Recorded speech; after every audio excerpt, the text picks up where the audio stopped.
Hello everyone, welcome to Zelda Speedruns.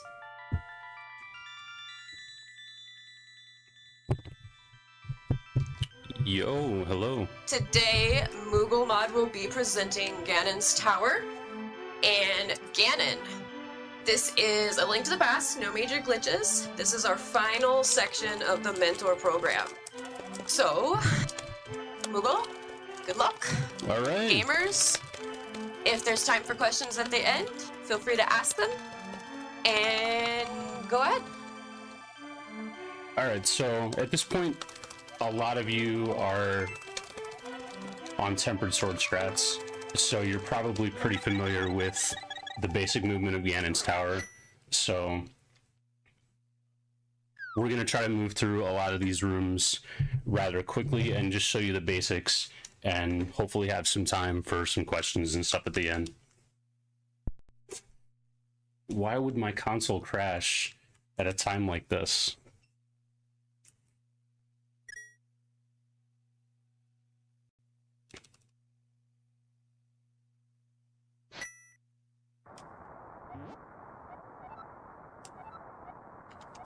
Okay, so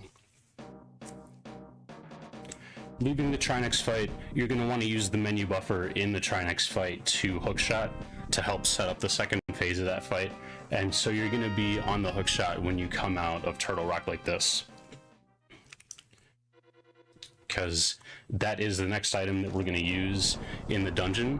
And here, if you want to do an item dash off of these stairs, you're just going to hold down left when you come out of here, and you can kind of clip into this foot a little bit, and you want to come up here above this shadow so that when you start the dash here, you'll be above this slope. It's fine if you extend the hook shot out to the wall a little bit. It's fine if you hold down too long and come down here, because overall this movement saves about 2 seconds if you get it right. So it's worth it to go for it a couple times and make sure you get it, because you'll be saving time usually if you get this hook dash. Oh no. We'll try again.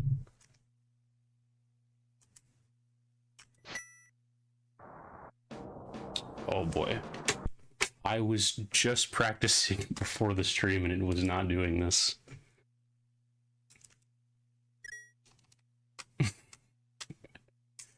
Okay, it's all good. This is, it's pretty casual. What's up, Kratbat? Just reload the segment real quick. Alright, so we're just gonna do that. Like I said, it's fine if you extend the hook shot out. You're still saving plenty of time. Okay, so when you come here, you're gonna want to just dash to the left until you get to this wall. Then we're just gonna walk straight down and dash turn against this slope here. And this screen, the movement is not difficult, but it's pretty important to make sure you get it right. So we're gonna go until you hit this Lionel, you'll see him take damage, and then you wanna go hard cardinal up until you align with this bridge and dash turn. That's gonna keep you safe from getting hit by these guys here. And then when you get to the other end of the bridge, basically you're looking to just make sure you're at least a full tile past these purple pegs.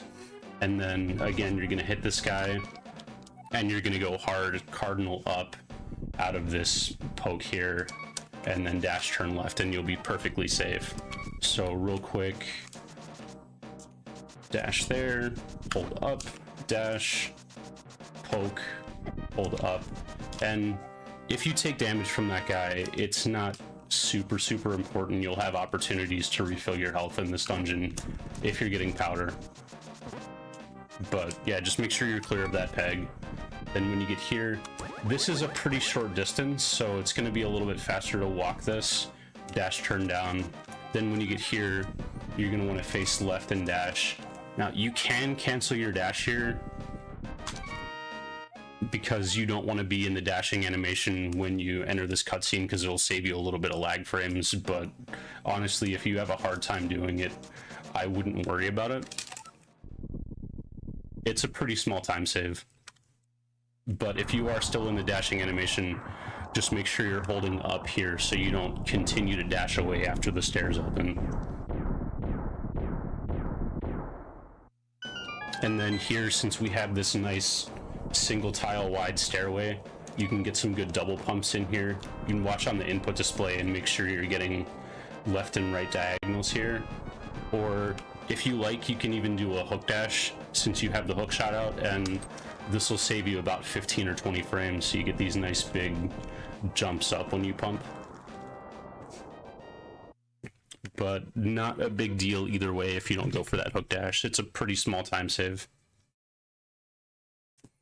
So coming into the tower here, you're going to want to jump off, dash to the left, and I'm looking for Link to be lined up in the center of these two tiles here, or the visual cue that I look for is you're exactly splitting this corner here.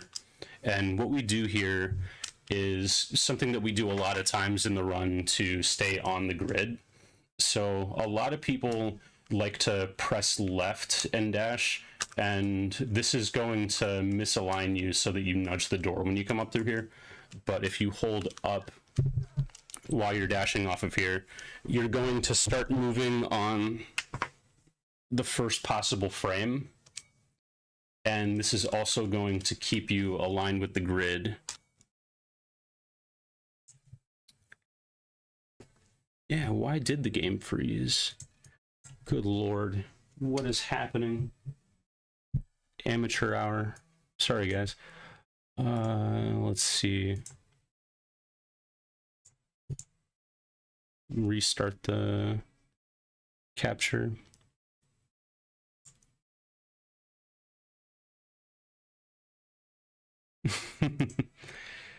Yep, Kitty's visiting the stream.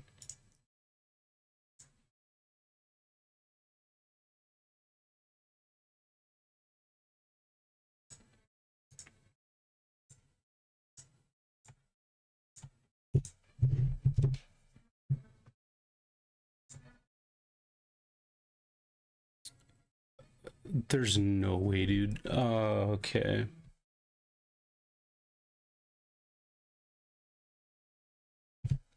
The audio mixer for the capture card is just gone. This has never happened before.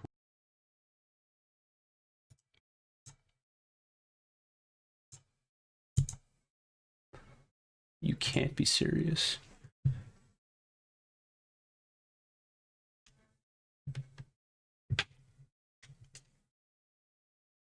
Oh, that's why. Cat, unplug the capture card.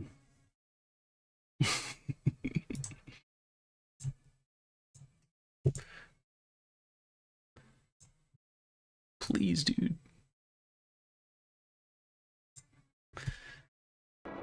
Okay. Okay. Alright. We got some more rooms to get through. Okay, so basically you're gonna jump off of here, and like I said, a lot of people like to tap left and dash, but this is gonna misalign you with this corner here so that you nudge the door. It's not a big deal, but one way that you can save a few frames is to just be holding up already when you jump off of here. Oh dear God, why? Okay, scared me. And then when you land, since you're already holding up, you'll start moving up on the first frame, and this will keep you aligned exactly with the grid so that when you do come up here and press up, you'll be exactly aligned with the door. So if you do this right, then you'll save a few frames on cleaner movement. It's not a big deal, but it's something you can do to get your movement a little bit tighter. So here, there's stair lag from coming off of these stairs. You'll notice I stutter a little bit if I just press down. So we want to tap right, and this will also help you maximize your dash. You'll get more distance out of your dash. Yo, what's up, Grid? And so you want to just hold right out of these stairs and bonk this torch. And then you want to come down here and start dash turning into the key. This does a couple things. So it means you won't accidentally walk too fast to grab the key like this. And if this Stalfos ends up over by the door, this dash to the left will scare him out of the way, so you'll always have a clear path to the door. Just one thing you want to do is just make sure you don't nudge this doorway like this, because you're going to lose several frames by moving 1 pixel at a time as the game nudges you into place. So one thing that we like to do here is cancel cardinally down and then walk cleanly as possible into the door. Then here we're just going to come out of the door and face down, hook shot to this pot. Then when you grab the pot, you'll be walking up a little bit towards the hammer peg, and then face down and hook shot this key as you move up here. And then I like to use my menu to hammer right here so I can kind of see where I'm at, and try not to use directional inputs on the conveyor because it can kind of nudge you around in weird ways. Just wait until you align with this peg and then hammer it. And then you can walk around here, hammer this guy, hit the switch, and then walk out. So the whole thing together will look like this.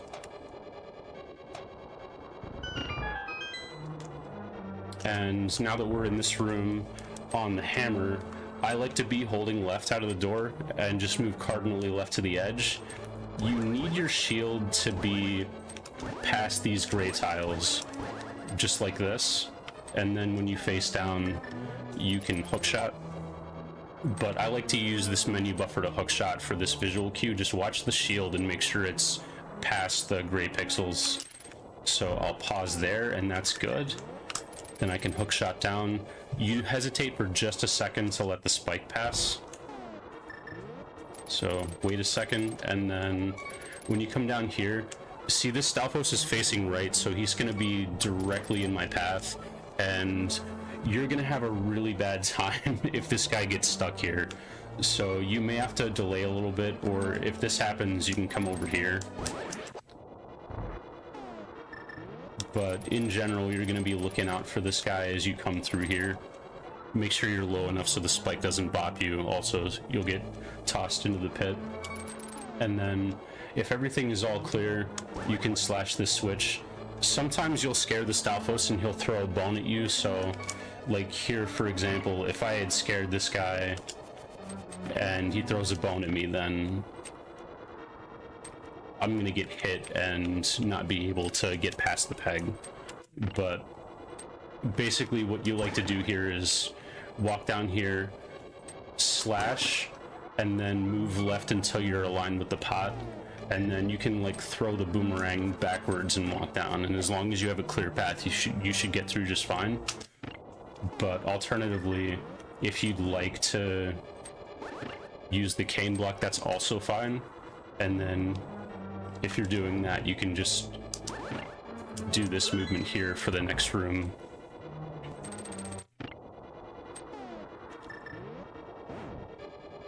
So just show you that again real quick. Walk down below until you're even with this barrier, face up, and then as you're coming through this peg, you can hit that again, grab the key, and you're out. If you'd like to do the boomerang strat, this is going to save you about 2 seconds. It takes a little bit of work to get it consistent, but will save you time overall. There's definitely probably better places, depending on your skill level, to pick a room to grind to save 2 seconds. But if you're able to get this, it's a nice time save. Basically, you want to be exactly in the center of these 2 pegs. You can be a little bit to the left or right, just make sure you're not hitting this barrier with the boomerang. And then just gonna boomerang down, menu to hook shot, and then I'm gonna be buffering right out of the menu and just hook shot as fast as possible. You should be able to get this. And then from here, you're just gonna dash down, or it's a hook shot down rather. Sorry, weird muscle memory when you're explaining something rather than doing it. So just throw this down, hold right, hook shot down, and then you want to just grab this pot and collect the key by standing next to it. On this one, it's a little bit slower to walk up and hook shot. Not sure why that is, but it just is slower. And then whatever method you use to get here, If you're not on hookshot by now, you should be on hookshot.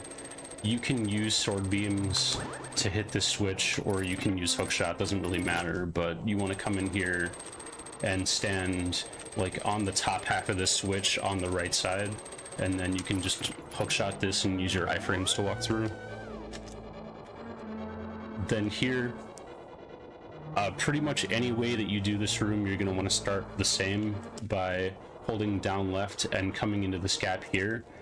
And as soon as you're halfway below this tile, you'll be able to nudge and dash turn, and you just bonk over the fire snake. So I'll show you what that looks like. And then we have a few different options for movement here, but the easiest one is going to be just come up in this gap and walk here, and then stand here and push this block. You might get bopped by this fire snake if you're a little bit high. The gap that you can stand in is deceptively small. So this may take a little bit of practice to not get hit, but this is the basic idea right here. Push the block. If you have to do it a second try, that's also fine. If you want to do this a little bit faster, you can dash here and hookshot into this block while it's moving, and then will save you up to a half a second or so. This room is super simple, just hold down right. And when you get in here, you have two different options for movement. You can hookshot this pot immediately and hold down. And then if you did that, you're gonna wanna hold down left through this transition, and this down left will get you to here. You can nudge against this little rail here and get through just fine, and you end up right here. Otherwise, if you prefer, you can nudge a little bit to the right, hookshot all the way to the bottom, and then just go directly here. It's pretty much the exact same amount of time, so it's really just a matter of preference, whichever way you like better. Here, you have to make sure you're dashing along this bottom pixel. You have to be touching the wall to dash through this pit here. Now, a lot of times while we're dashing along direction in this game, you like to be holding the same direction as your dash. So like, let's say I'm dashing to the left here. I want to be holding left so that I can kind of roll my thumb to an up left and cancel this dash. You can't do that when you're dashing next to a pit, because if I'm holding right here, as soon as I touch this pit state is going to kick in and cause me to cancel my dash. So just something to be aware of here. But basically the movement here is going to be move down and then move down right and then face right. It's a little bit easier to do this movement than to like go cardinally down and do this perfectly like this, because you'll grab the wall. So just kind of do like a quarter circle down to the right. And when you get to the edge of this barrier, you're gonna face up and hookshot. So just like this real quick. And then this is a really good spot to menu buffer to the bombs, because what you don't want to happen is to walk into this portal, because I think it loses like 8 seconds or so, so you really want to avoid this. Unless for some reason you really need the extra 5 arrows, but otherwise the visual cue for this is you need to be at least here to where the shadow is above the edge of the barrier. Also, fun fact, that guy will bop you across. So nice. So I like to just menu buffer to bombs here, and then I know I need to buffer up by 1 pixel before I can bonk over. Here, you're just gonna hold cardinally down out of the doorway. So if I'm just holding the down input the whole time, Link will walk out of the door and walk down on his own, and you get the maximum dash distance to the right here. And you want to aim for like the middle or the right side of this bridge, so you just kind of bop these guys off to the side. And then same idea here, you want to walk over to the right and be on the right half of this bridge, so you just bop this guy into the pit. then you can cancel your dash here, throw the pot at this guy. Doesn't really matter if you hit him or not, and then bonk over and we're out of here. And just do the whole thing again in real time.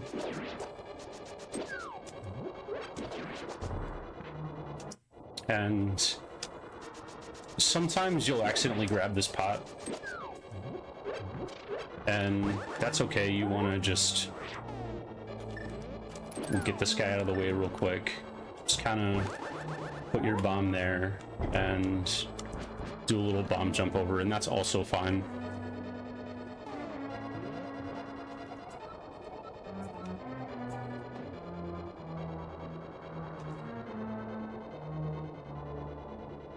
So for this room, most of you are probably going to have magic powder, so this is a really good opportunity to refill your health here. And like I suggested menu buffering to bombs in that previous room, if you want to switch to powder instead because you already know you're going to use it, that would also be a strategy. And then you can just put your bomb down here, grab your arrows, and walk into the right side of this pit. Yo, what is up, ZSR2? I didn't get to see the end of the race. I'm really curious who won. Got some raiders coming over from ZSR2. They were doing the first round of the A Link to the Past NMG League Season 9. Two of the top players in the tournament. Yeah, so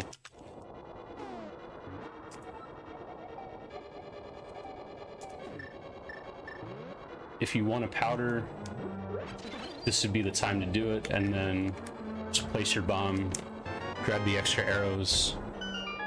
Needs to be retimed. Jesus, that's crazy.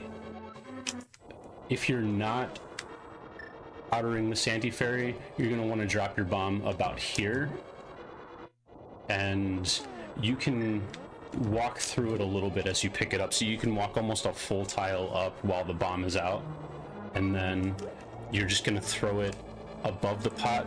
It's really important to delay picking this pot up a little bit, because what will happen if you pick up this pot too quickly is for some reason the bomb will go through the wall.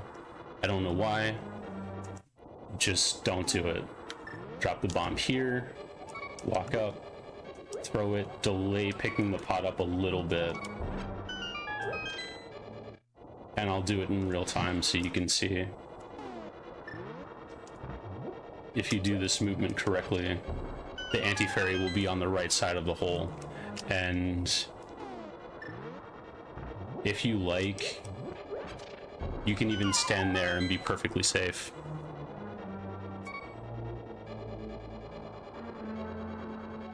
So dropping down into here, you're either going to be here or here. If you're here, you're going to want to walk up until you're like touching this dark blue line is a good spot to stand. And then like the standard Ice Armos fight is a 3-2-1 strategy where you fire 3 arrows up, 2 to the left, and then 1 up. And then that way when you come around to the top,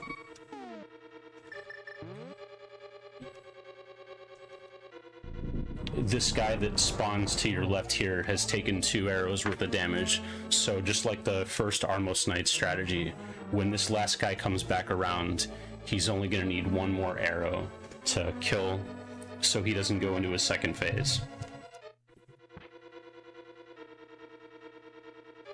So we'll do a bomb there. That's correct. So 3, 2, and 1, and then you fire the 2 more as you're coming up, and you see these guys have already started to rotate around. So if you do this strategy, you need to be fairly quick, otherwise they're gonna rotate past you and you're gonna have to do some cleanup if they get past you. So I'll just kind of do that intentionally so you can see like Oh no, he got past me. So then you're gonna need to do a little bit of cleanup in that situation. There's a little bit easier setup that you can do. It's a 3-2-3, and it makes this fight completely free if you're struggling with it. So you want to delay your first arrows until you're specifically hitting this guy, and then just kill him with 3 arrows. So you go 3, 2, and then fire the 3 as you're going up. And the thing about this setup is they don't start rotating until everybody gets back to home position, and by doing this extra delay, you get to kill this guy at the top before anybody has started moving yet, and then you can just face left and mash Y, and easy game. Here, you can dash or walk up, doesn't matter too much, but if you're going to be mirroring out, it's faster to pause buffer just when you get to where Link's ear is above the stairs here. So pause buffer to the mirror here, and then you can wiggle on the stairs to go a little bit faster. And then out of this text box, you can be holding up left, and since it's a single text box, you can just mash L and R to clear it, and then you'll already be moving towards these arrows. You just want to make sure you have probably at least 6 arrows coming out of here, just so you can get through mimics, and you need a couple for gauntlet as well. But I would say, like, if you have less than 10 arrows, just grab these. It's a good idea to have them. If you've taken damage up to this point, you're going to be using an arrow on the first room of the upstairs floor anyway. And at this point, if you want to get the red mail, hold down left out of here, use a dash turn to get in the door cleanly. Grab the fairies in this room if you like.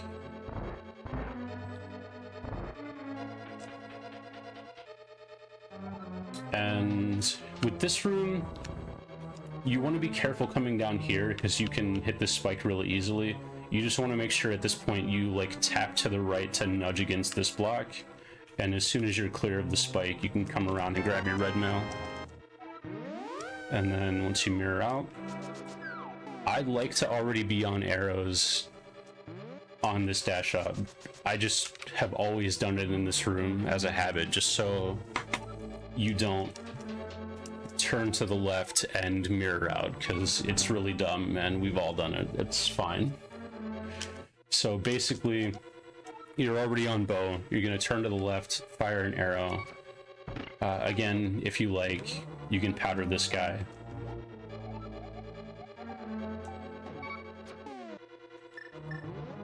Just like that. Okay. And then when you get to here, you want to take damage from this spike and then dash. So it's going to look like that. If you practice this, you should be able to only get hit twice on this left movement. If you dash a little bit later, you'll get hit 3 times. Again, not a big deal, but push this block. If you've used any magic at all up to this point, you want to have full magic leaving here, so grab this magic refill. Should be on full magic leaving this room.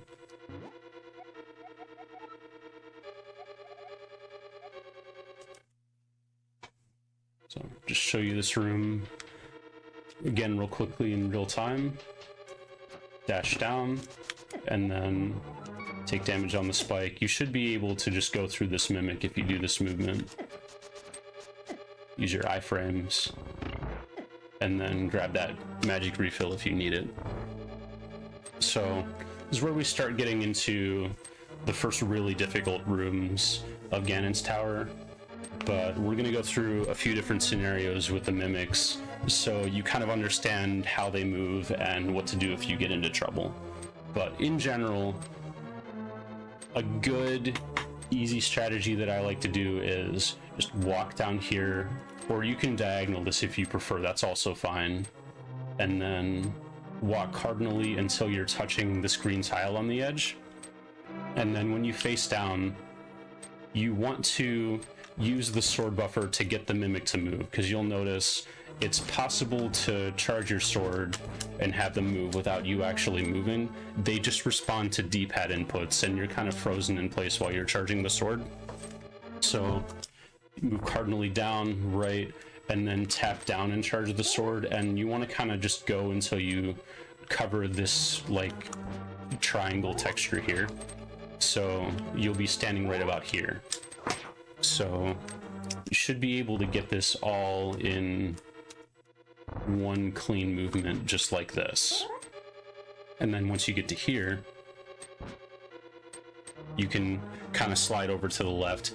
If you tap your sword against this guy, that's going to be just fine. Should not be an issue. If you go down too far, you'll tap him and he just kind of nudges you into place. This is perfectly okay. So there's a little bit of room for error if you go too low, as long as you're not so low that you hit him. The thing that you don't want to do is spin like that, because it'll bounce you back too far.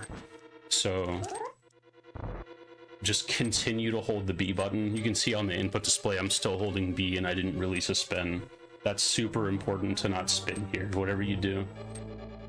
So just do this movement here, and then fire 2 arrows into this guy. If you need to pull the sword back out again, you do this now, and then you should be able to just hold left against this barrier and line the second guy up. But otherwise, like if you have clean movement on this, same thing with the second guy. If you touch him with the sword, just make sure you continue to hold B so that you don't accidentally release a spin, because it'll knock you back. You don't want to do that. Something else that you're going to want to learn is, like, let's say if you slightly overstep this and now you're in a position where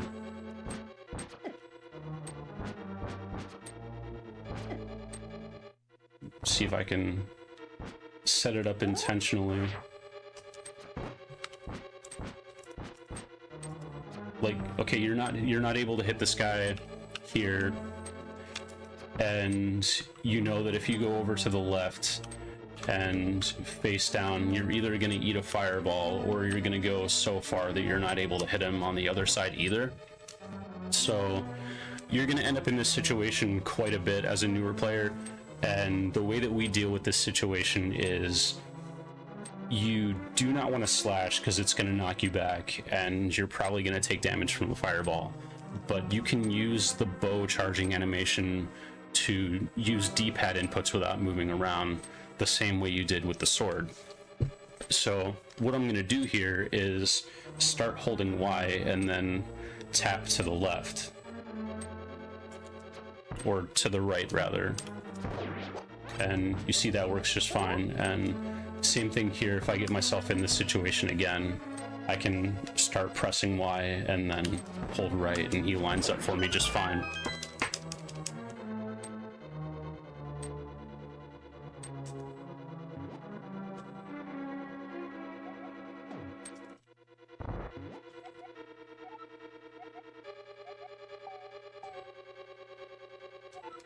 And we'll just go over gold and silver strat real quick, just in case anyone is doing this.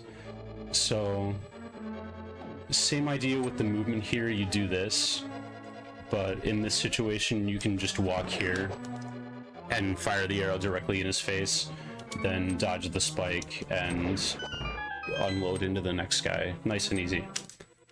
Alright. Oh yeah, and if you do happen to slash the spike, you'll have to move down a little bit to nudge this barrier again. It's also worth mentioning. Then, when you come into this room, I like to walk about a tile and a half, and then face down and charge the sword. And then when you come over here, this guy will line up to the right of the statue, nice and easy. And then, if you're a newer player, you're probably going to be doing this movement a little bit slower. So here, I'm in a situation where I'm about to get hit by the BMOS, and so I don't want to release the spin and face up, because I'm going to get hit by it. So in this situation, you can kind of like dodge left, dodge right, and then you have time to set up again if you were a little bit slower. This is also perfectly fine. The main thing about the Mimic's Room is just to get through without taking a ton of damage. So if you like to do it that way, I encourage it. Perfectly fine.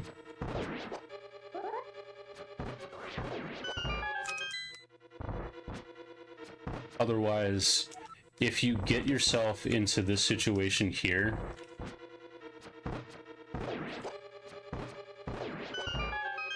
and you're fast enough, you can do it like that.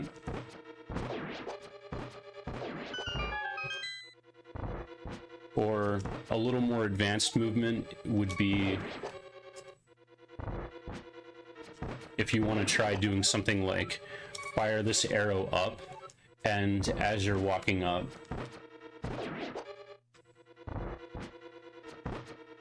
you can sort of like use the bow charging animation to kind of walk him into the arrow. So I'll show you in real time so it makes more sense.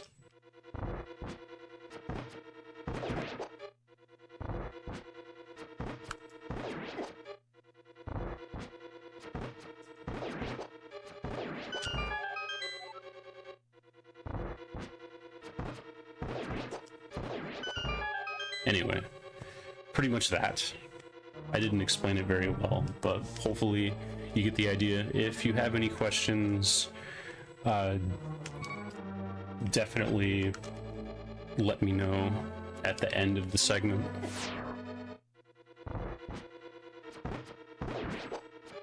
Yeah, just like a basic movement for this room would be something like that. You want to just do a neutral dash here so you get the key dash. And then when we come into this set of stairs here, you want to already be holding up, because this room is kind of on a cycle, so you want to save frames on movement. You want to step to the right here, so already be buffering a right input, and then dash turn past this switch, and then slash to the left and hit this crystal switch here. Now, at this point, there's a couple different things you can do. You can walk up and grab this pot, which you're going to be in these Igor's aggro range here. So if you're walking, they're going to have more time to notice you and lock onto your position, and you're probably going to run into them when you get up here. But if you dash up, you're going to pass to their aggro range more quickly and be much more likely to be able to dash through them.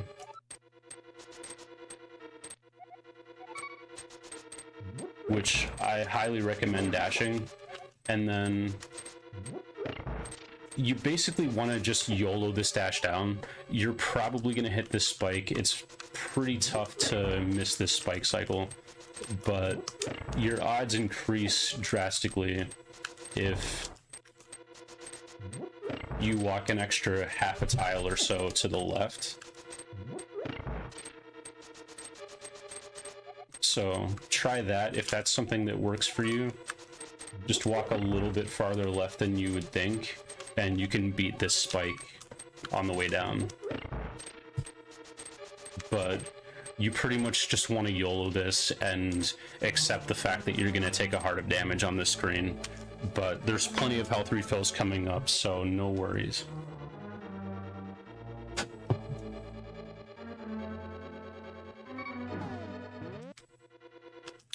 Here, there's one thing that I don't want to see, and it's doing the strategy of taking damage by falling off.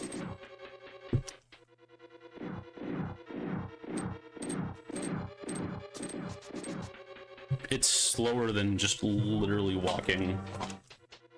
You can get a dash up to here.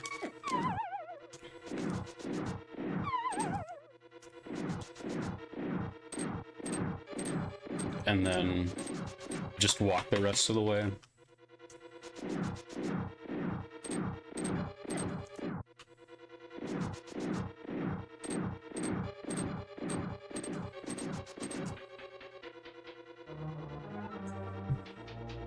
Yeah, basically.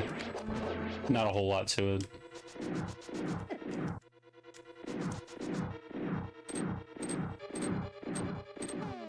And of course, if you need the health and magic refill,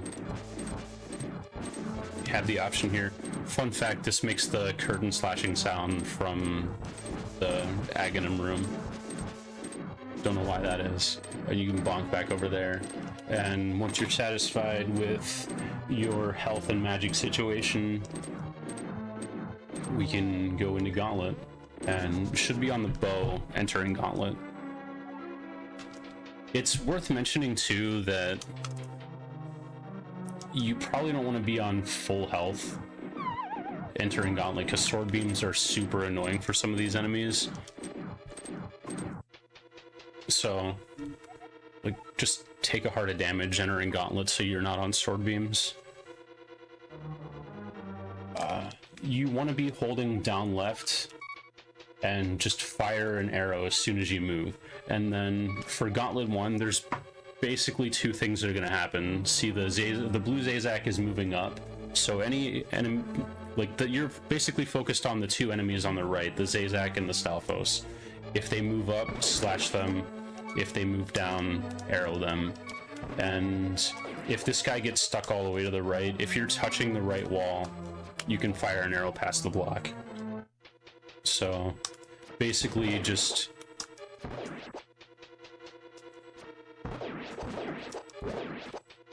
the general rule is if they move up, slash them. If they move down, arrow them. And then here, see how I kind of get like onto the conveyor a little bit so I don't hit that fireball as I'm dashing to the left?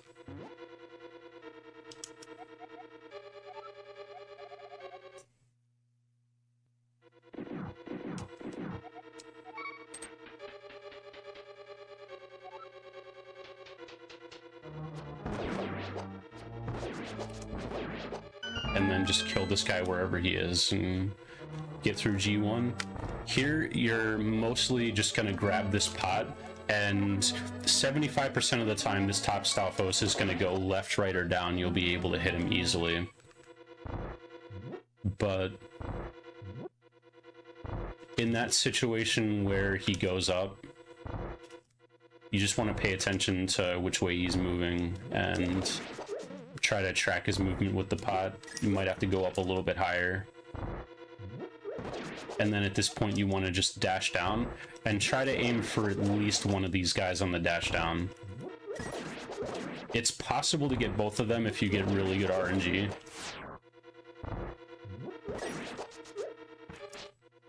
Another thing to note too with these guys is, like, a lot of times when you dash past them, you'll scare them, and they're more vulnerable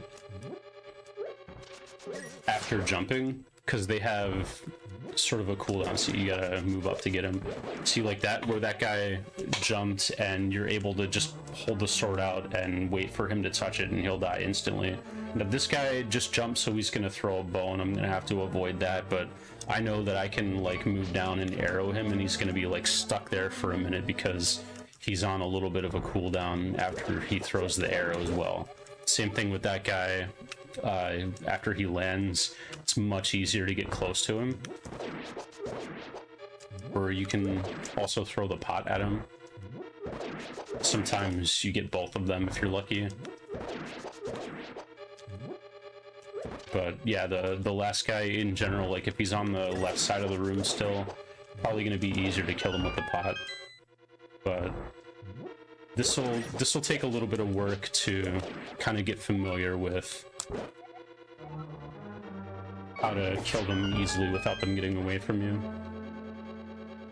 Alright, Gauntlet 3, you want to get onto the top of this conveyor and slash this guy to the right, and then we're just going to move down, and you want to sort of time a dash turn to the left and go above this BMO statue.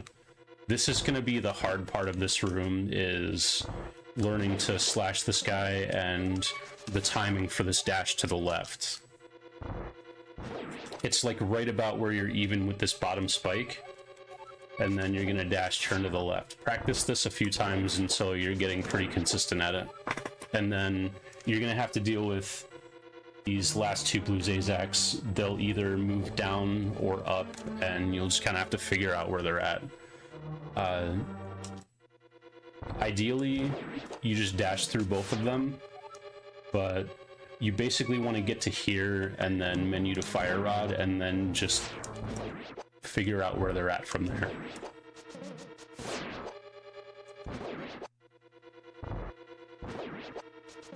Like sometimes this guy will get stuck in here. If you like, you can menu buffer there and grab him.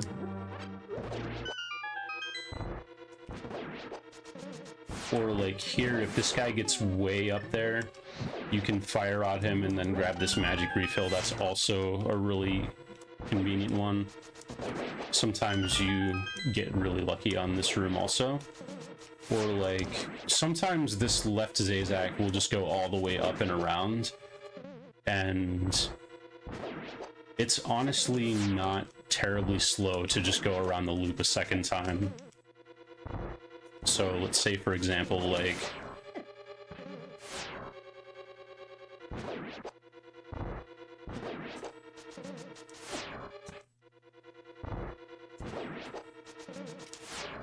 something like that.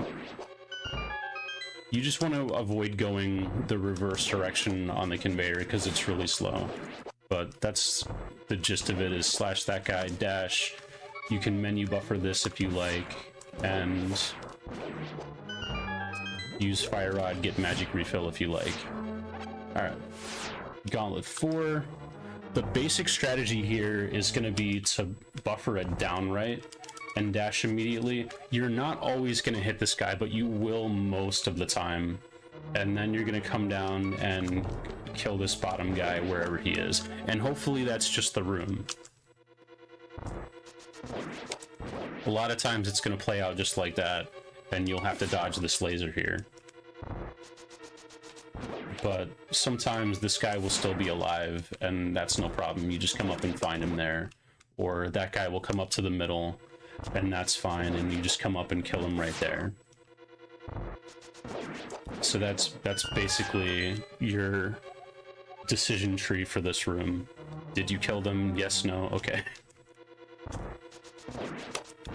Dodge that, and we can dash out. Here, you want to buffer a down left and fire rod this guy. And then start moving down right immediately. And here, this guy is either going to move down or up. He'll be in this general area, so you'll have to just kind of react to where he is. Like if he goes up here, kill him and dash out. If he goes down here, kill him and dash out. And you can kind of use the momentum of the sword swing to change how you move on the ice. Just, you'll want to practice doing this a little bit. Maybe in one of the Ice Palace rooms where it's a little bit safer and there's not as much going on, but you'll want to practice. See right here, I can just hold hard up after I hit that guy and you get a nice boost up. If you hit the spike, that's fine. We have a bunny beam right here. If you're desperate for a health refill, this is fine. It's just going to be a little bit different strategy. If you get this health refill, you're going to want to delay your movement in this doorway by a few seconds, and that way all of these landmos are going to spawn in at the same time, and then you get one spin on all of them, and then hopefully you just get a nice pattern on the second cycle to where you can kill all of them. Otherwise, it's going to take a little bit more work. But ideally, you're getting out of there in 2 cycles or less.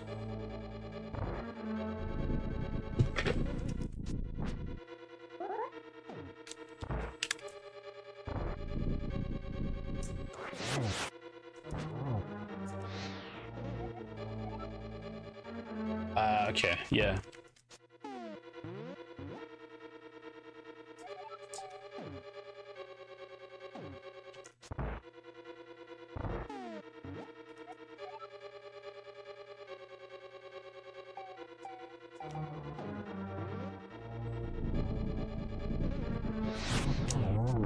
is not the silver arrow.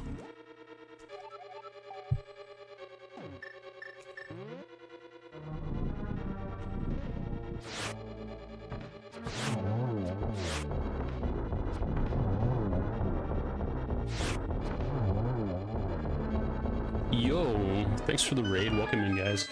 My timing's not going to be great either, just because this is not something that I typically do.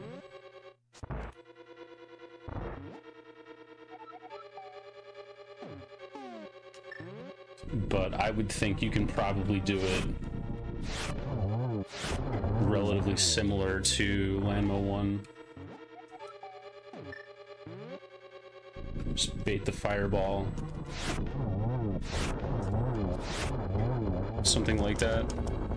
Yeah, that's that'd be my advice, is watch a 100% run of A Link to the Past and kind of just copy what they do for timing and then just feel it out. Yo, we love Zelda.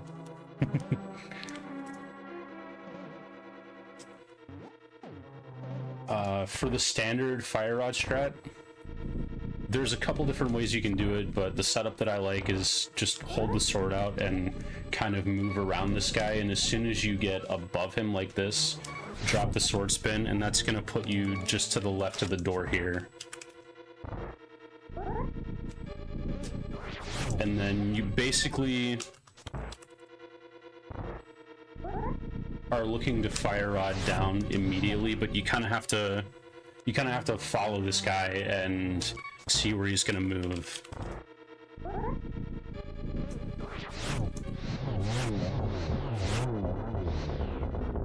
Just as a general rule, if this first Landmo moves to the left, just ignore him and wait until the second cycle.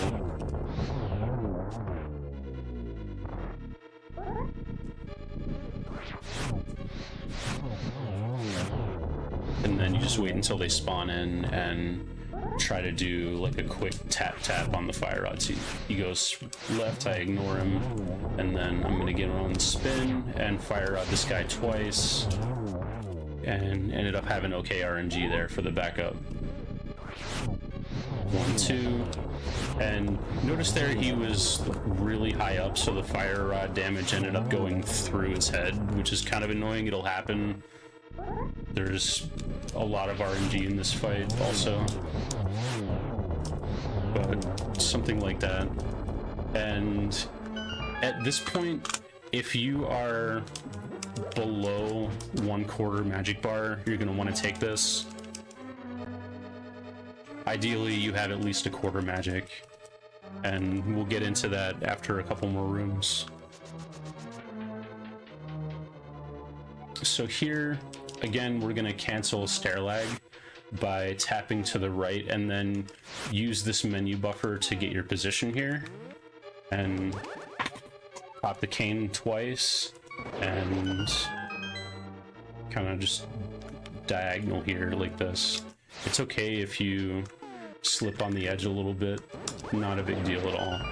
But from this position where you drop the block, you should be able to just use diagonals like this. Here, I like to just hold down left until I get to here, and that's a nice clean movement setup for just walking down and dash turning below this rail. Yo, what's up, Satan Spawn? Welcome to the stream. I hear you just got home. And then, alright, here's a really good example that I wanted to show you. You see this spear guard is facing to the right. You're not gonna kill him with the tempered sword. That's one of the things you gotta learn when you're switching from gold sword to tempered. You're not gonna kill him. So here, you're just gonna walk up, because if you try to charge a dash, he's gonna quick aggro on you. Thank you. Welcome. I love Good luck, these. gamers. He's gonna quick aggro on you and stab you in the butt, and that's a bad time. So again, just buffer this input here, and if you see that the guy isn't near you, you can dash up and save like 5-ish frames. It's super not a big deal either way.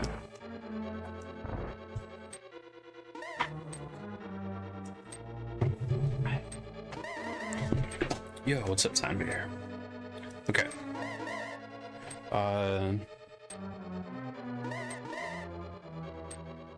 There's a little bit of a timing component to this, and it's hard to show you in real time because the block is going to continue to move up the conveyor while I'm in select buffering. So you're just going to have to kind of play with it on your own. But basically what we're doing here is you're going to, as soon as you get onto the conveyor, you're going to face to the left and drop a block. And then you're going to start moving up before you explode the block, and then once it gets into place where you want it, you're going to have to be able to track the movement and position of that block while you're going for this wizard kill at the same time.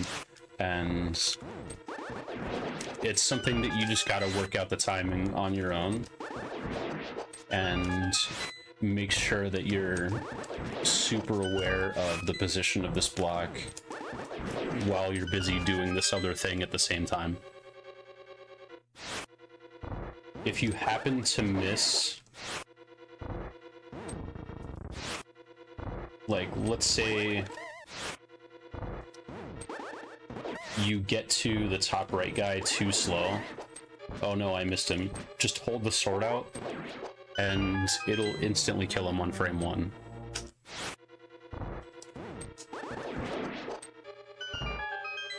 And then you also need to be aware that you have to be, like, far enough left that the wizard toenail doesn't hit you. Okay, this room here, you want to move a little bit right out of the door. Basically, you're looking for, like, the inside of Link's shield to be lined up with this black line here, or, like, Link's ear. And this is just based on a lot of theory testing for which pixels give you the best odds of getting through this bridge. So just somewhere right about there is going to give you the best chance of getting through generally. If you get hit, just redash. It's not a big deal. And then we get into Torches 1, which is one of the more deceptively difficult rooms in the game. You're navigating these skinny little rails, and you have to do it with the time pressure of the door closing and the fire bar. Basically, what I'm looking to do here is hold down right out of the door until I get to where I'm past the torch.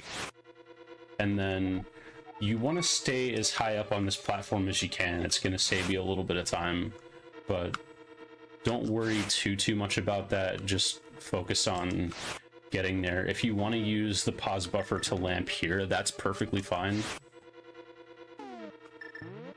And then you can even cut this corner a little bit. Just play around with where the edges are. Like, if you go too early, you'll nudge. You'll start slipping a little bit, but you can cut these corners decently. And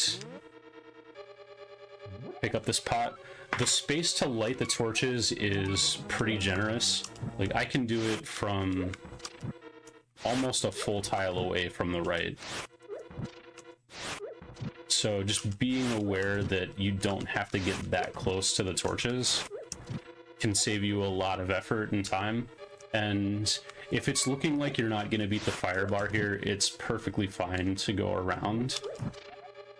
And again, if it's looking like you're not going to beat the fire bar here, it's perfectly fine to walk off the edge here before you dash down.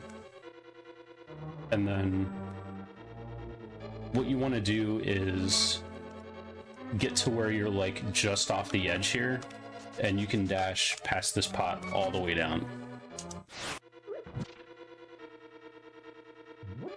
Or you can also come around here, that's also fine. And then again, you can light this from very far away and then dash turn down like that.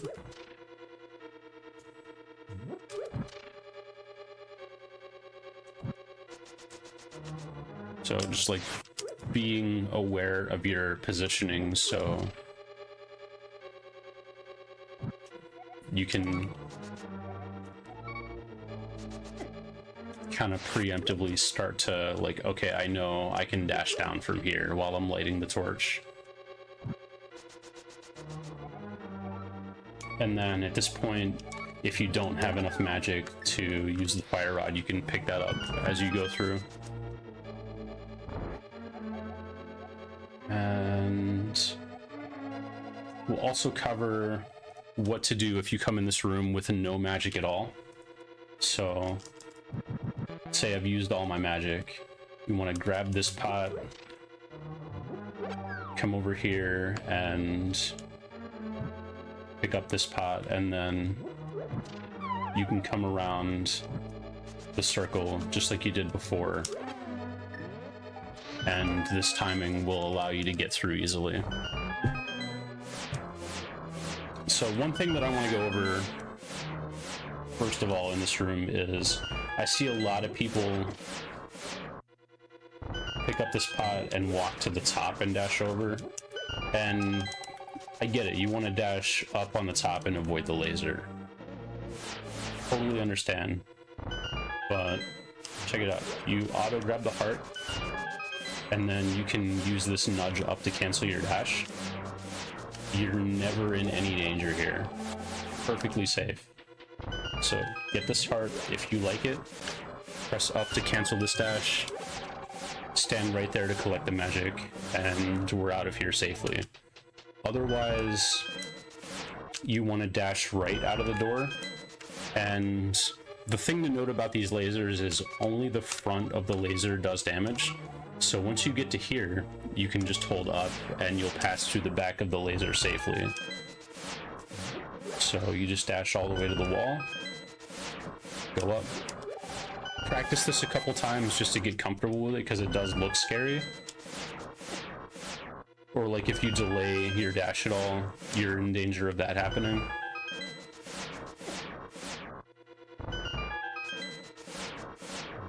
And if you do have any timing issues with that, again, you can always just come up here anyway, and that's not really that much slower at all. Okay. So this room, you want to light the right torch, the left torch, and then go up here left, right. And you can just walk this whole thing. It's totally fine, because you need to delay a little bit for the sparks to move out of the way anyway. So just like that. And if you'd like to do fake powder, just double tap these, and that's going to use all of your magic for the fake powder setup. And then you can damage boost this if you like. I don't recommend it, but it's like a few frames faster. If you're gonna powder anyway, it's perfectly fine. Make sure you have a bomb here. Otherwise, you can grab that one on your way through. And then when you get in this room, drop the bomb right about here, walk cardinally, and you want to just barely tap down. If you go down too far, your bomb will get stuck in the wall. So, like, you can even move up a little bit if that helps you for spacing. But you want to just barely tap down. And then at this point, you can bait this big spike trap and walk in safely.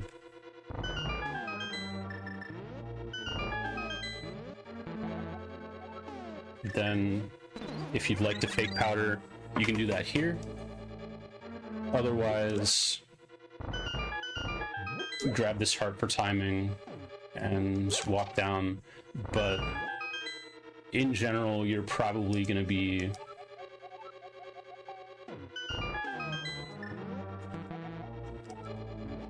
using some form of magic powder here.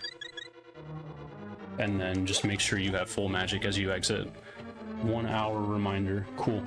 We got through the bulk of GT, so really we just have a couple bosses left, and then we'll probably have like 20 minutes for question and answer and other things.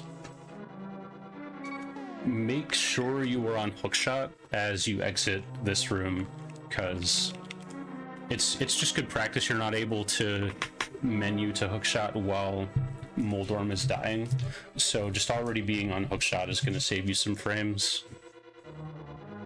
I loaded the preset so I didn't have the key, but if you got torch key... Oh, never mind. I didn't. Okay, my bad. Let's backtrack a little bit.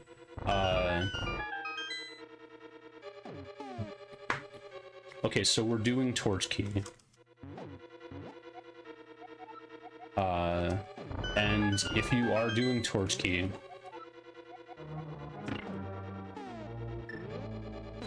you can easily just powder those guys, throw the pot at the switch here, grab this key, and then use this pot to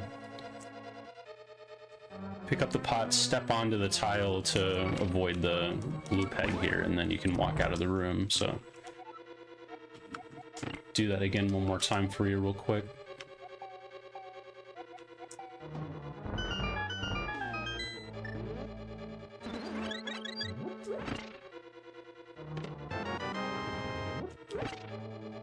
And then menu to hookshot as you exit. Alright, so jumping into the Moldorm pit, he's not going to be as rude to you on the entry as Moldorm 1. He's not generally going to be in this area for you to bonk off of him, which is nice. So basically what you're looking to do is come down here and dash to the right. With Tempered Sword, you need 1 slash and 1 spin. With Gold Sword, any 2 hits will do. So you're looking to come through here and just get a dash on the entry. Or if you dash past him and don't get a hit, then hopefully you're on the other side of him and you can get a slash in.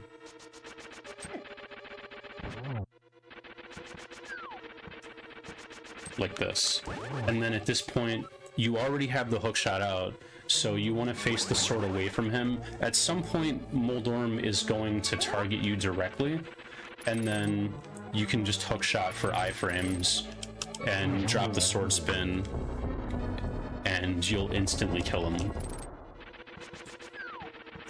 So the hookshot is huge plays. Here, I'm giving myself a bunch of extra room because I want to not only charge up the sword, but I want the sword to be fully charged before he gets close enough to me to bot me. So delay a little bit, pop the hookshot, drop the sword, and if I timed it a little bit better, I would have got the spin there.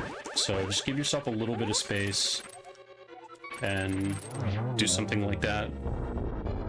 You can't harm him with sword beams, so it has to be like a poke, dash, slash, any one of those. There you go. Give yourself a little bit of space, wait till he targets, and iframe through his body, get the spin. And as soon as his head disappears, you can menu to, or you can hook to the chest there. Here, once you get lined up with this rail, you can hookshot to this block. It's not necessary. The main one you're concerned about is you want to hookshot to this one. And if you like, there's a fun little tech you can do with this where if you're holding down left as you're nudging this block, you can dash to the door. If you can't get it, fine, but it's worth trying once to see if you can get it. Basically, just hookshot there. If I don't save and quit, buffer a down left input. So buffer a down left input, and as soon as you're clearing the block, you're holding down left and dashing.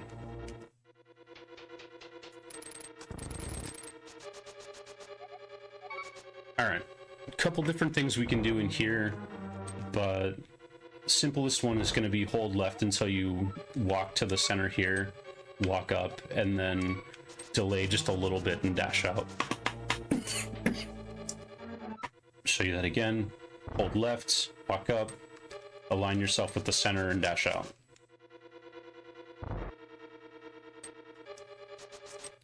The important bit with this strategy is to not get sucked in by the up conveyor if you can avoid it, because when you start your dash here, you're going to be on the laterally moving part of the conveyor and you won't be centered. So if you like, you can hookshot that guy and stay lower, or you can do something like that if you prefer, or you can come up higher and stun this guy.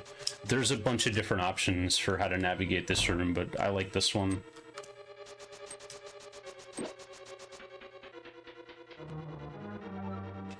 Alright, this room, if you just move left and dash, you're gonna nudge this torch. See how it places you on pixel 2, 3, 4, you can see in the top right. And if you walk over here, it nudges you up by 4 pixels. So if you just tap up here, you'll get a little bit cleaner movement. Not a big deal, but it's a pretty standard movement that we do. Alright, so now we've got our favorite geometry wizard, and this is also one of the top 3 hardest fights in the game, along with Ganon and Landmole as one. So the thing that I see a lot of is a lot of people just like to spin this fight, and there's really only a couple situations that you're looking to spin, and I'll point those out, and then I'll show you kind of generally what to do otherwise when you're not spinning. So here, they're all lined up.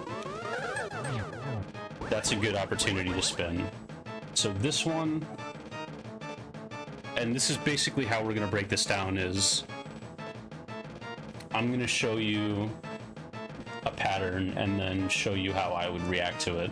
So the top left one is going to go first, and you want to bait this energy ball to a position where I can step up and out of the way and then hit it in.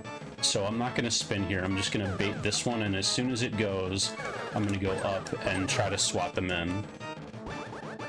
Here, similar idea, but it's going to be tighter on spacing. I'm going to try to bait it to here and then go up and hit them in. And then, and again, I'm in a position where I can line up where the real Aghanim is between me and both of the fake ones. This is an opportunity to get some good damage in by spinning.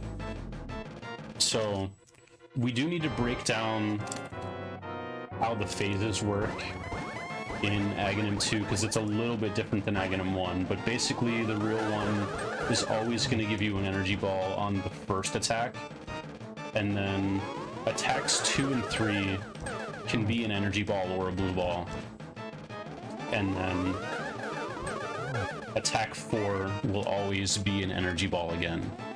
So he repeats that 4 cycle pattern. So you know that on cycles 1, 4, and 5, you are guaranteed to not get a blue ball.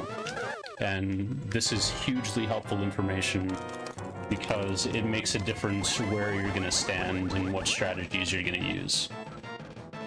Alright, so again, we got them all lined up.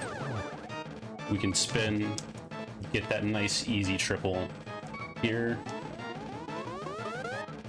I don't like a spin because of the timing. I'm not going to be able to hit all of the energy balls in the same spin because they're all on different timings now.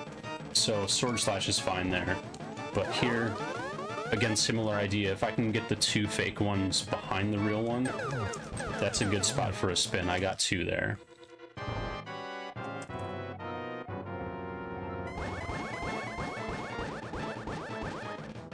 and I can use a similar idea here, but I want to also bait that one. Those two energy balls, it's possible for them to hit at the same time and cancel each other out. If there isn't enough delay, one attack can eat the other one, so sometimes you might have to do as many as 7 or 8 hits to get out of a fight. That's a situation there where I would love to be able to do a spin, but since I'm on either cycle 2 or 3, sometimes you can get that bad luck where being cardinally up or down from the real one can cause you to get hit by a blue ball. So ideally you like to avoid that situation, but that's a little bit advanced tech. Here I can line them up for a spin if I like move out of the way, and then I'm set up facing them for sword spins.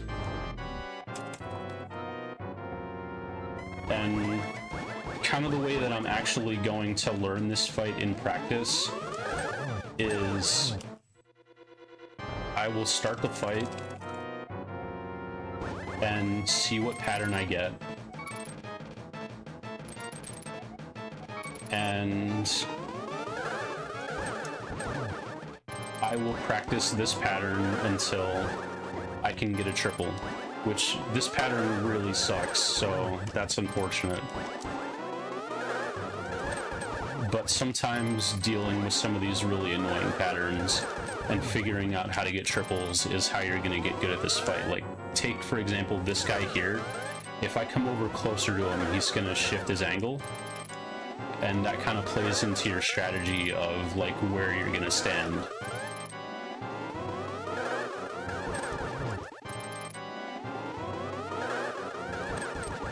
See, there I still didn't get a triple because 2 of them hit at the same time. So yeah, it's going to be really hard to get the 2 energy balls to separate and still get an angle on the other 2, and that's fine. You might not be able to get a triple on some setups, but the point is you're trying and you're learning what you're capable of. See, I got all 3 to hit, but it didn't count because they hit at the same time. So here, again, I'm gonna make a save state, and it's gonna roll RNG, hopefully, and give me an energy ball some of the time. Yeah, so then if I work with this enough, I should be able to learn the timing to be able to get a triple here, regardless of the RNG that I'm getting half of the time. And this is just going to come down to, like, this is a really tight reaction to get that first one to go.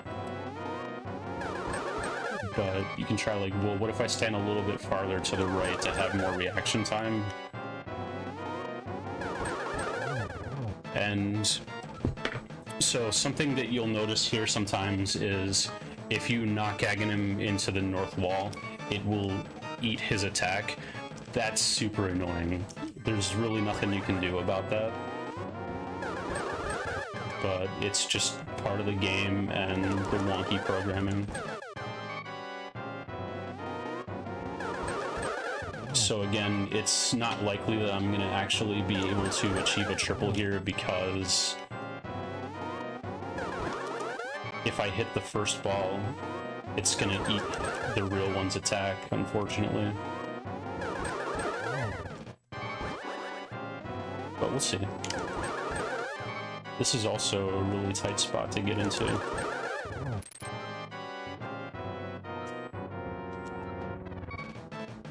And this is kind of how it goes. You will get some truly unfortunate patterns in this fight, and there's nothing you can do about it. Just break it down one RNG at a time, and oh, this is a really good example. If you get one on the bottom wall like this, you can stand inside him and spin it. This is super useful to know. And then you get the triple that way. Easy. Here, I want to stand here. And if I time that better, that would be a 2 cycle.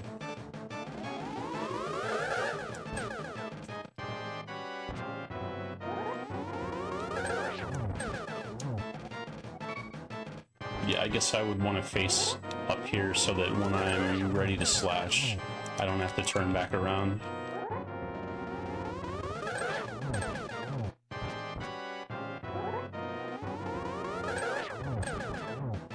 Yeah, okay. Here, you don't necessarily have to spin this either. You can just time your slashes. Here, I'm gonna bait these this way, and I know I only have one left, so I just take the easy one.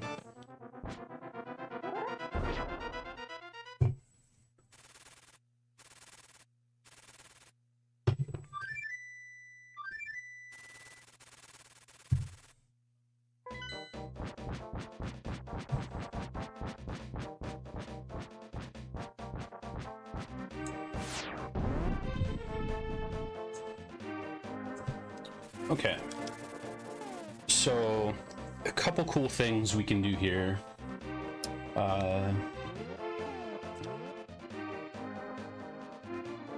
Maybe you want a magic refill. So the way prize packs work in this game, some of them are guaranteed. Like if you kill Stalfos Knight or if you kill a Zora, it drops a bomb 100% of the time. Or if you kill a Pengator, it drops a magic prize pack 100% of the time. This also works with hammering frozen enemies. If you hammer a frozen enemy, it's going to drop the next item in the magic prize pack. And if this is the first time you've done this in your playthrough since you've turned the console on, the first one will always be a large magic refill. So if for some reason you forgot the magic pot before Moldorm 2, there's a quick way to refill your magic.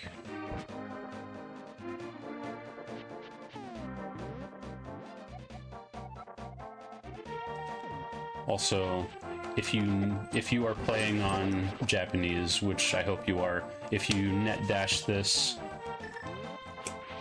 from... Would you go away? If you net dash this from the left side, it will auto catch this fairy. So that's a super useful tip to know to save you some time. So that should get you back to being in a good spot on both magic and health for this fight. So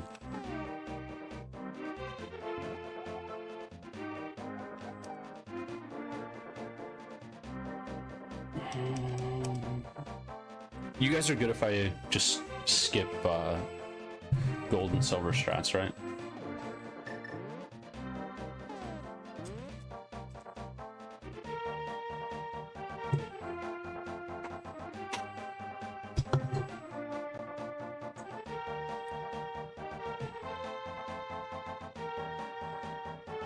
I guess we do have a couple people, so I'll go over it really quickly.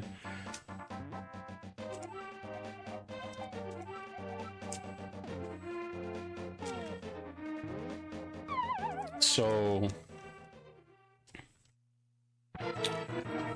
for the first two phases, with Gold Sword you need 6 hits. With Tempered you need 12 hits each, but I'll just go over Gold really quickly. So you have 1 slash, and then you're gonna get these 3 text boxes. I like to clear the first 2 with all 4 face buttons, and then you can hold up and mash L and R, or like you can delay and then tap up so you know exactly when you're gonna come in. And then 3, 4, 5, 6, or I can count. Yeah, there's 6. And then you've hit him 6 times, and then phase 2 starts as soon as the trident goes up, so right now. And then you can go 1, 2, 3, 4, 5. You're probably going to want to use the hook shot right about here and get 1 more hit. And if you need more time, you get 1 more hit. And then from here, you're going to want to go up the right side cardinally and then hook shot the torch down. And that's it. Now you're in phase 3.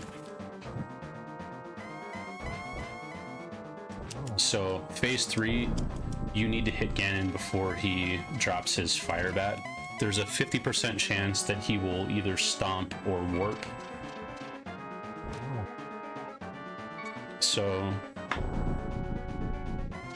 yeah, we'll definitely get into RNG control. So you want to just stay on top of him and not give him any time to attack here. This is hugely important. And then once you get the 4th hit, then we're gonna switch to Fire Rod. And one important thing to note is he's gonna do a warp after this last stomp going into phase 4. If he's on the top of the screen, he's gonna warp to a position on the top of the screen. If you hit him on the bottom of the screen, he's gonna stay on the bottom. So here I'm just gonna be on the opposite side of the board from him and wait for the bat to come out, and then I can move safely around. Now here, you can tell by his trajectory, there's 4 positions that he can go to. He can go far left, far right, or one of the 2 middle spots. He's gonna go far left here. So I kind of want to just stay out of his way.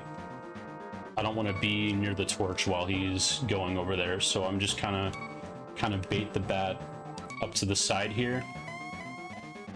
And I'm gonna delay my timing a little bit so that I catch him with the torch lighting when he's mid-warp. So here, bat's about to come out. I'm gonna light the torch, and then I'm gonna wait until, see, I'm baiting the bat, getting out of the way. I'm gonna wait until he's warping and catch him mid-warp and slash him. So if you're able to do that, and I'll run it back just so I can actually get it, but that was a bit of troll spacing. But here, light the torch as soon as the bat comes out, wait until he's mid-warp, and then if you catch him in the middle of the screen, you can fire 2, sometimes 3 arrows, because the thing about this is, you can fire arrows until he hits the edge. So right here, I can only get 1, but if you catch him at the right spot, you can fire 3 arrows in a row if you're quick. Here, I'm gonna meant to do that. So okay, so I'm gonna bait the bat, step out of the way, and then catch him in the middle of the screen. And here, I only need 1 more, but I can guarantee get at least 2 there.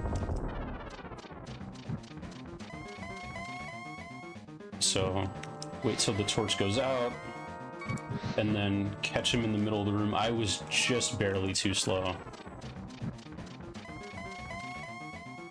Wait for the bat, wait till he starts warping, catch him in the middle of the room there, and get 2 arrows. Here I want to go at him from the side, because I can still get 2 arrows from this position, and that way you can kill him in 1 torch lighting, which for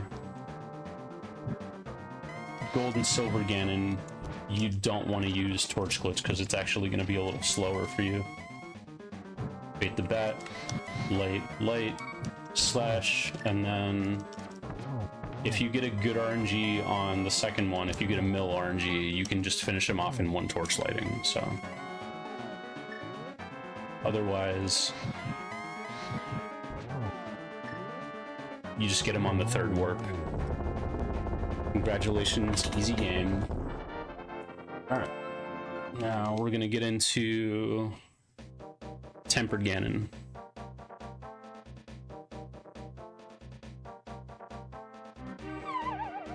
Alright, so again, you're gonna be on hookshot, and you're gonna move like up left to center with him, and then come up and slash once, and you're still holding up here, and you're gonna be hopefully on the Triforce decal when this text box comes up. If you're above the dark line here, from this position, you do not need to move up. I can just mash B and get a sword slash in. So that's something that you're going to want to pay attention to. If you come in a little bit lower, Like here, I think I need to be a pixel higher. No, that still works. So like if you're a little bit slower on the movement, you'll have to like just carefully move up so you don't walk into him. But otherwise, if you recognize that you're high enough, you don't have to move up and risk taking damage here. And then get your hits 2 and 3. Immediately sword slash to the left, and then you want to walk over to where you're in this column of tiles. And then as soon as you get to this 4th tile in the top row, drop the sword spin. And here is where, on the HUD extras, having enemy HP on is super useful because you can tell if you got a double spin. I will show the nonsense dashing, yes. So, again, trident spin, hit once, text boxes, 2, 3, sword out, go to this tile, drop the sword. You should be at 227 health now.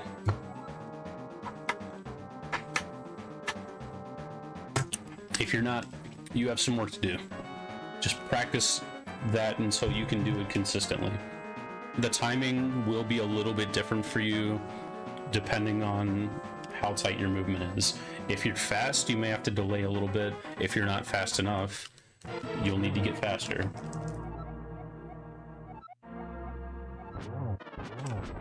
So trident spin, and then from here I'm just going to move to the left to dodge this, and I want to just move out of the way so I don't... Basically, you don't want to be in the path of his warp. If you're in the path of his warp, you'll get an upward facing Ganon.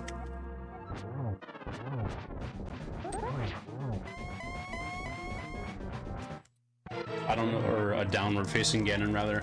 I don't know exactly how to trigger it, but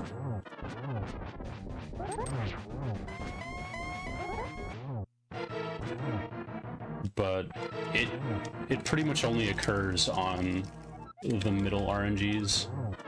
If you end up getting in the path of his warp, you can get a downward facing Ganon, and then you're not able to do a proper phase 2 strategy. But for the most part, for phase 1, there's basically 2 variations. There's the outside RNGs and there's the inside RNGs.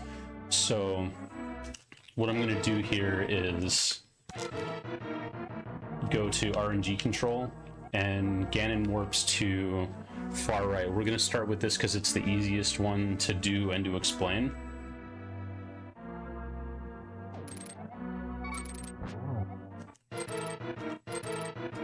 Okay.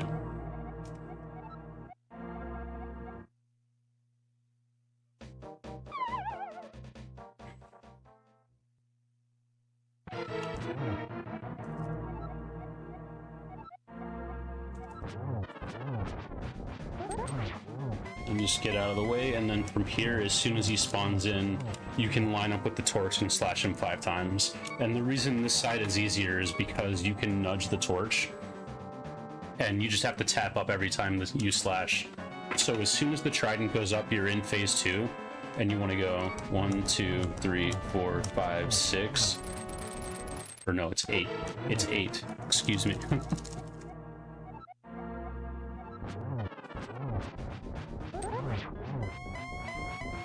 1, 2, 3, 4, 5. 1, 2, 3, 4, 5, 6, 7, 8. And I missed one, so that's 9, and then 1, 2, and then 1 extra just because I missed one.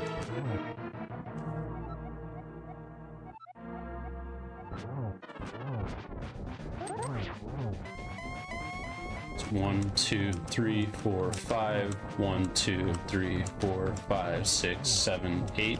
You need to make sure you let yourself bounce all the way to the bottom wall, because if you're not touching the bottom pixel when you hookshot, you will grab that left torch and you will die. Otherwise, use the hookshot for iframes, slash twice, hookshot again, slash twice. and then you're gonna come up here and dodge the bats like this. So we'll go over that again real quick.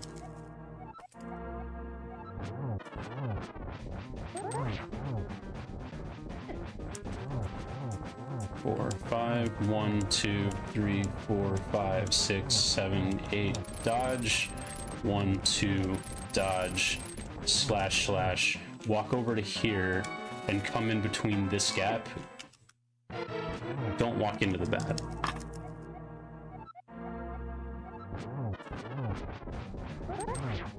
You can even, like, hold a spin if you prefer doing it that way. But I'll show you more on that when we get into the other RNGs. And then you're gonna come up diagonal here, and then just move up and down until you dodge all the bats. Alright, so...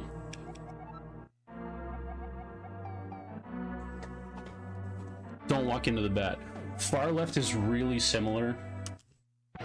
The only difference is you can't nudge the torch for position, so it's slightly more difficult in that you have to do the positioning yourself.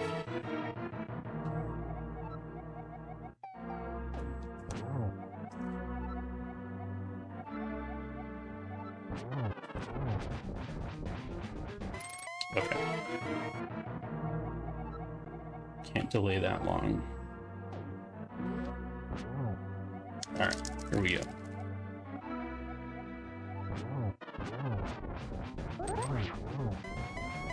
Alright, so 3, 4, 5, and you want to be like in between these two tiles or like just slightly to the right, otherwise you're gonna hit the bat circle. But otherwise it's the exact same thing. 2, 3, 4, 5, 6, 7, 8, dodge, 1, 2, dodge, 1, 2, and then this is specific movement to me that I figured out years ago that I like. I like to like walk up to the right side of the green tiles and then come over here, and then as soon as this bat that just passed through me is starting to be fully formed, fire the hook shot down, and then you just kind of track Ganon wherever he is at that point. You don't have to do it that way, but it's a movement that I came up with that works for me. Alright, and then we're into phase 3.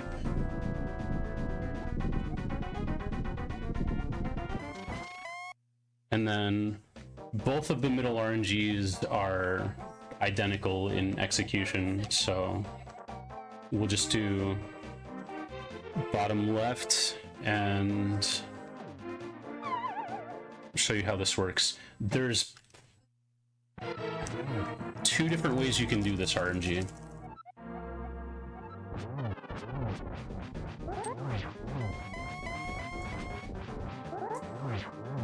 But they're all gonna start with hit him with the double spin and slash to end phase 1. And this is why I like to hold the sword charge while moving down, because it just makes it easier if you get one of these middle RNGs.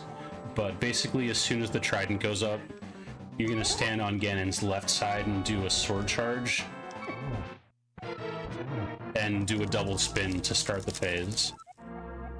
So I'll show you that in real time just because it's hard to walk and talk.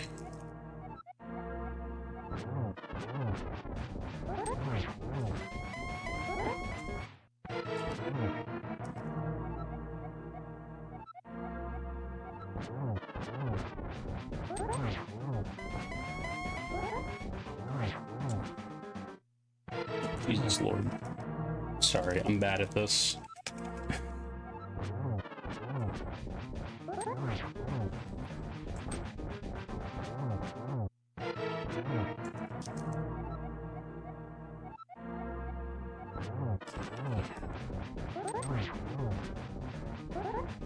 Alright, so sword spin, and you're going to be slightly to the left of center on him, because this double spin is going to bounce you out to the right.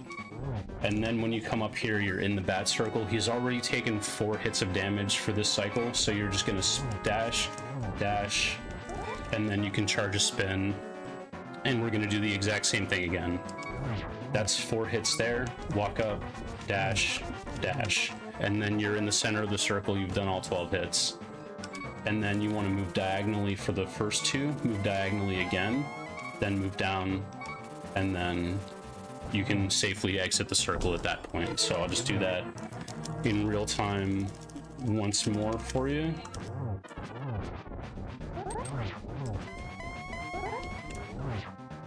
That was only a single spin, so that's not going to start phase 2, unfortunately.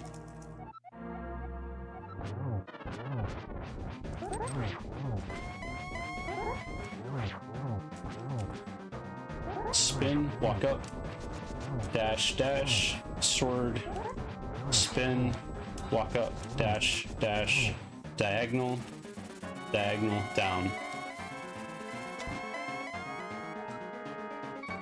And then there's another variation of the middle RNG that you could do if you prefer. But we're always going to start the phase the same way. I slashed too early there. Ate the input, or ate the damage rather. There, got the downward facing again. Don't do that.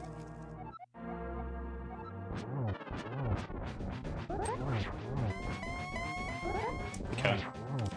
In this variation, you're gonna bounce out to the right, get the double spin, and then slash twice, get your sword charging, and then use the hook shot to get iframes, and then come in the circle, release the spin, and if you space it right, you won't bounce as far and you can safely hook shot to the right.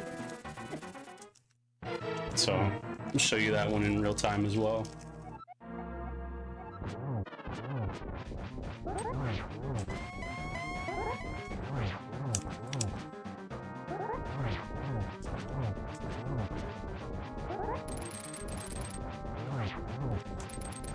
And then you can safely get these last 2 hits. And then, just like the first RNGs that I showed you, you can walk up here, walk up to about above the green tiles, and then hook shot down to the torch. And if you get a left RNG like this, you may have some trouble getting to here without him firing the bats. And that's just a thing that comes with the setup. Sometimes you're gonna get that RNG and not be able to get there in time. It's okay. But that's basically the first 2 phases with Tempered. Pick a strategy that you like for all 4 possible RNGs, and then you can set your RNG and work on each one individually. And then once you think you've got all of them down to a level that you're satisfied with, then at that point you can set your RNG back to random and just cycle through until you're happy with it. But this is going to be something that you're going to want to put into your daily warm-up routine for pretty much forever. You can never over-practice Ganon. And reason being, you need it to be muscle memory enough and have good visual cues so that the nerves in the moment of being in a speedrun don't throw you off, because you've practiced it, you know your visual cues, you know the timing.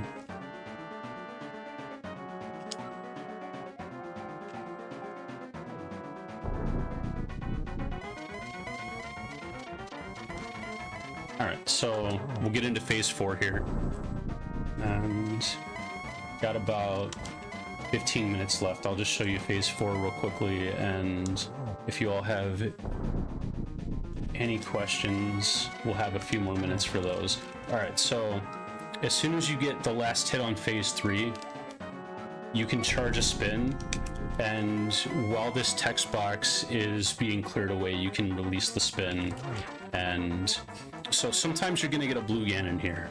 And this goes back to what I was saying before, where he's going to try to warp to one of the 4 positions on the same side of the board. So this time he tried to warp from far right to far right, and it makes him turn blue. There's just a 1 in 4 chance that he's going to turn blue. It's not a big deal. At this point, if there's a bat, you need to bait it out of the way. Like, I'd be standing about here or so, and then you can like hookshot to the torch if you like, and then I recommend switching to lamp, and as soon as the last tile falls, you just spam the crap out of lamp. I need to get back to phase 4 real quick.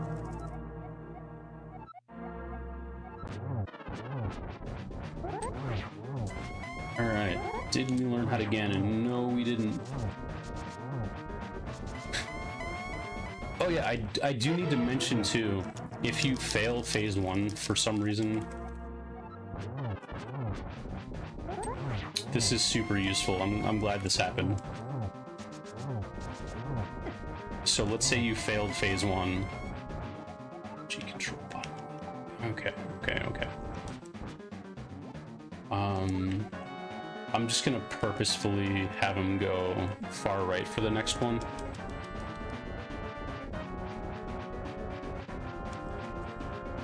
So like,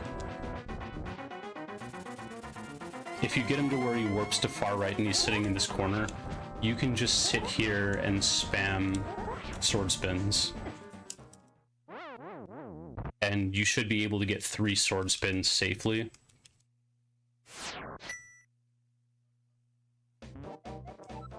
Okay, I'll show you that very quickly.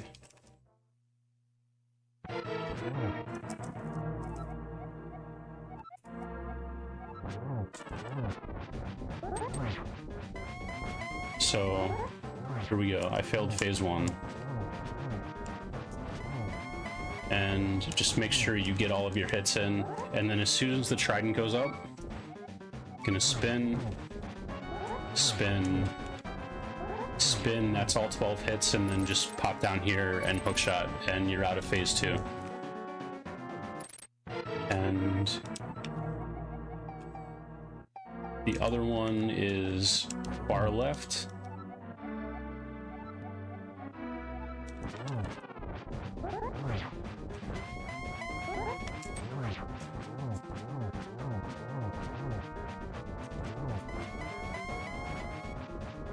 So I get the rest of my damage in here, and this time you're gonna be like between these 2 tiles, and it's gonna bounce you out a little bit, so, or I guess you can be like directly behind him.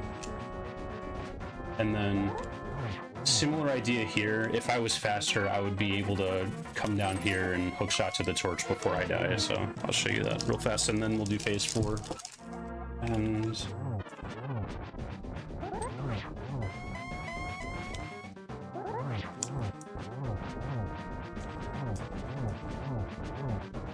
okay, I'll just let him do his thing here.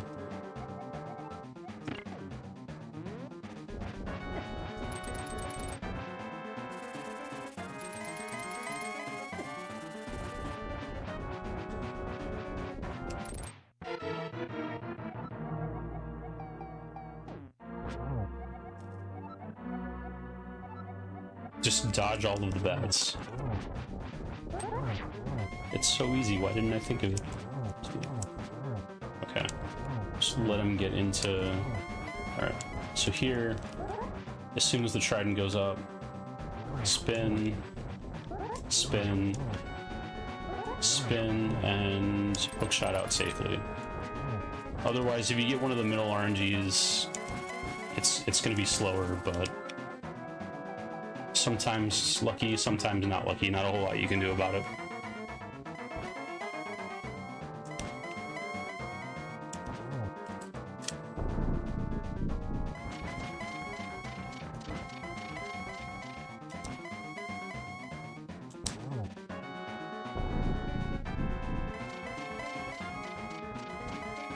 Okay, and then going into the last hit,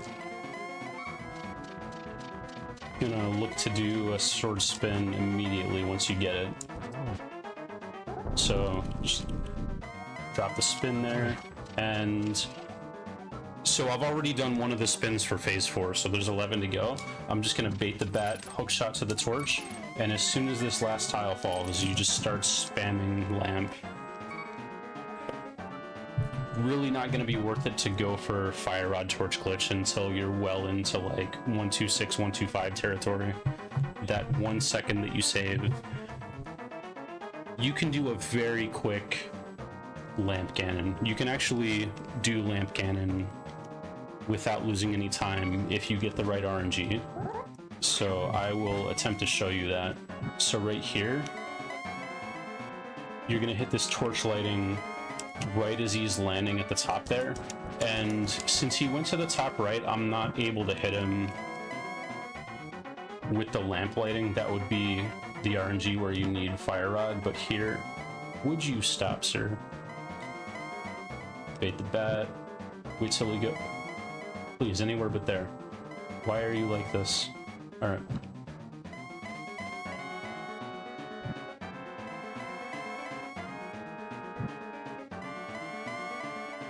It's fine. It's fine. We have time. There, as soon as he lands, that was a little bit early. That was a little bit early, but I'm standing far away from the torch, so I save time and charge the sword, and I can get up here and get the spin. And if I had timed it correctly, this is a little bit late, so the torch is going to go out. But you get the idea here as soon as he lands, and you're always going to be able to hit him when he lands on the bottom. Just do the sword like this, and it was a little bit slow, but here I'm going to intentionally bait the bat and go across the board to the left and then cardinally up. And same thing here, just kind of like cardinal directions. You want to avoid pointing your sword at him. And as soon as he lands, pop the sword back into him and spin. Here we just move cardinally around. Again, moving cardinally around. And here I'm not gonna be able to. Oh, I did get him. You'd still get him there. And the basic idea here is you want to set yourself up to be in what we call triples. So bait the bat, hook shot, lamp. As soon as the last tile falls, you spam, and then here we're late in the cycle, so we're only going to get 2 spins. And that means when he comes back down to the bottom, we're going to light the torch as he lands. Okay. We're going to light the torch here as he lands, and then we should be able to get triples from here. So that's 1, 2, 3, and then I'm kind of positioning myself so that I bounce toward the torch. So that way, like, I want to be on the right as it lights in that position, so I have an easier time getting to him, if that makes sense. Here, hookshotting to the torch is bad because he's going to warp to that position, and I'm going to die.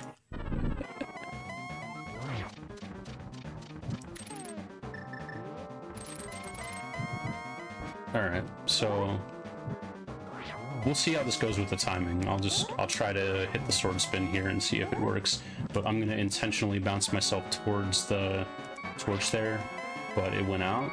So here, stand above the torch so I get that better spacing, and I was a little bit off on the timing, so he's throwing the bat, which means I'm probably going to be late on this. Yeah, the torch goes out. So we only got 2 out of 3. Not terrible, but let's try to get back into triples on this warp down. There we go. There's 1, 2. I'm going to bounce myself towards the torch and try to light it from the top. And you still want to hit that with the correct timing as close as possible, just to stay on the cycle. Even if you can't get there in time, it's important to try to stay on the cycle. This might go out, yeah. And then we got to try to hurry up and get back. And we're going to be late.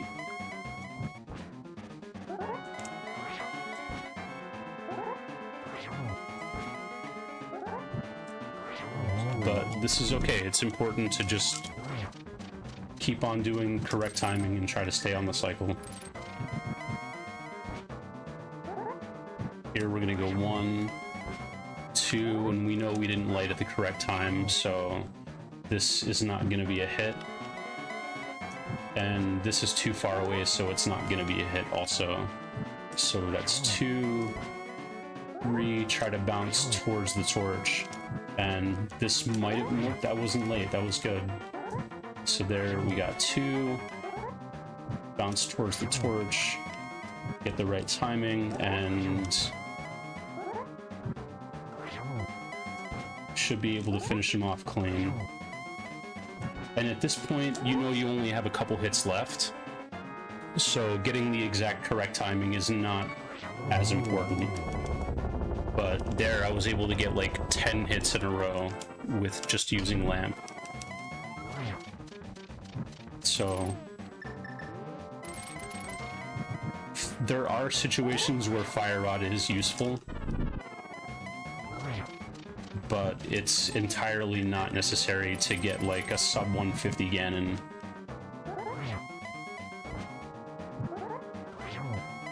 Alright, this one we can't get anyway, so this would be a situation where, like, if I really wanted to optimize, I could switch to fire rod if I knew I was going to be good on my magic use. That right there where you got hit with the bat, if you hold up there, it's going to boost you in the opposite direction.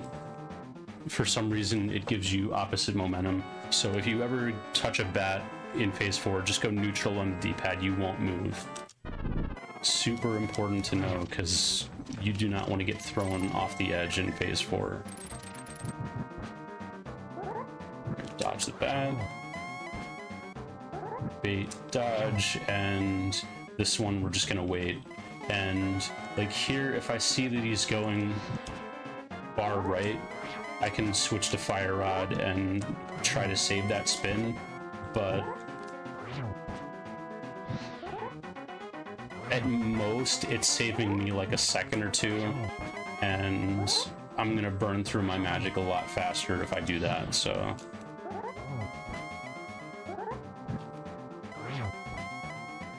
just until you stop taking damage.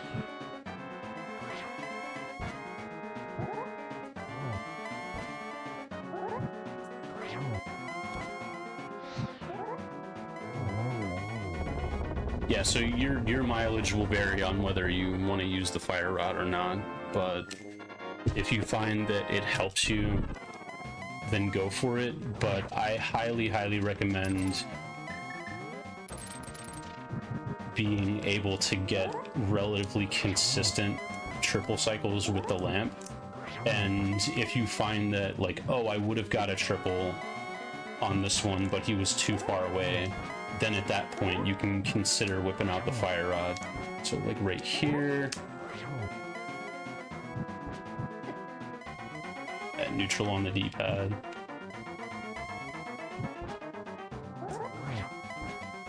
It's worth noting too, when Ganon is invisible, you can kind of like stand inside him and use that to shift your momentum the way you want to.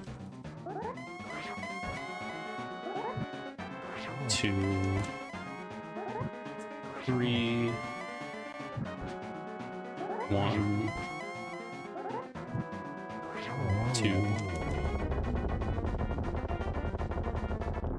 Yeah, if you guys have any questions at all about what we went over today, let me know. Otherwise, that's pretty much all I've got for you.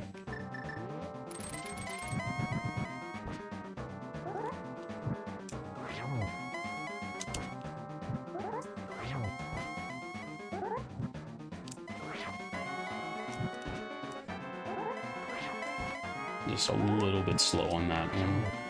2, 3, 1.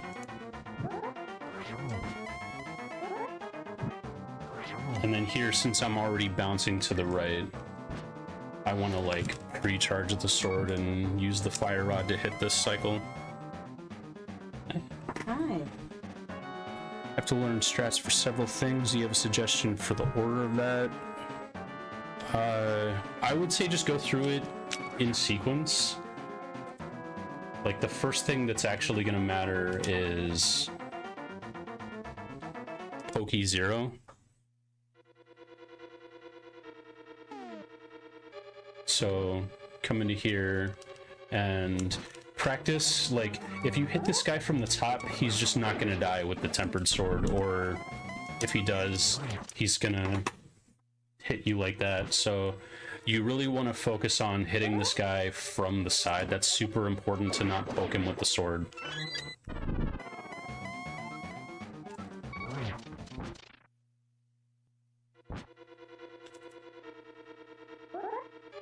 Just always hit him from the side. Work on all 4 RNGs in this room. Again, you can set the RNG control. Okay.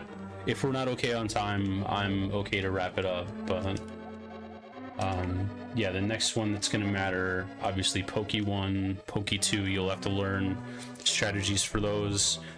Check out FMG, check out Noob Splice. They probably went over it in the training segment on ZSR from last week, so plenty of resources, or just reach out in the Discord if you have questions about any specific room. But like front side Trinix, Ice Rod 1, 2, 3, Ice Rod menu to Fire Rod, and then 1, 2, because you can't menu or do anything during the death animation, so you want to make sure you get that menu in before the first head dies. And then the biggest difference here, you want to line up here to where you're under, but you get boosted out to the left. And as soon as the shell disappears, you drop this spin, and then you just slash him once and he's good.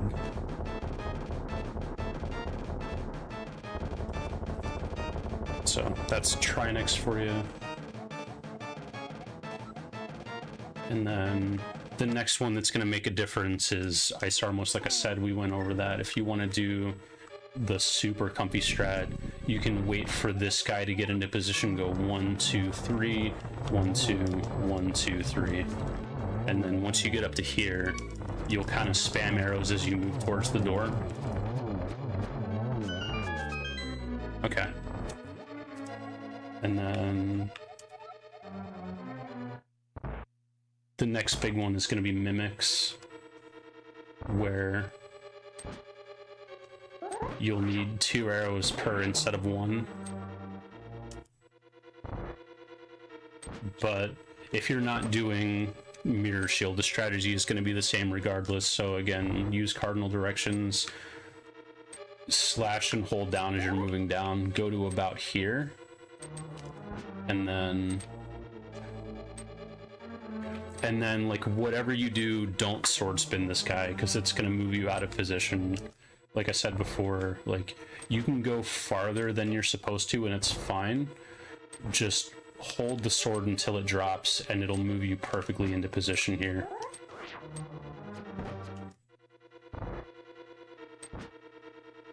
And then kill this guy, sword out, move this guy into position.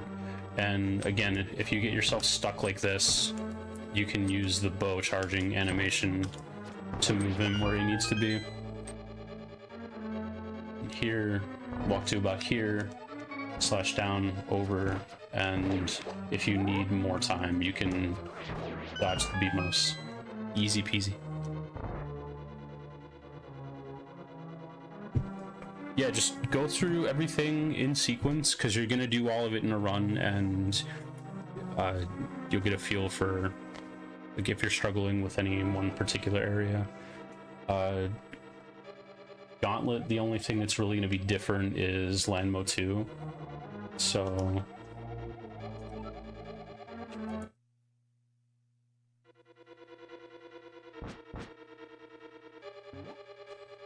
I really recommend getting away from the sword spin strat. But if you do, like, you can try to throw a fire rod and see if you get lucky, but it's gonna be luck based.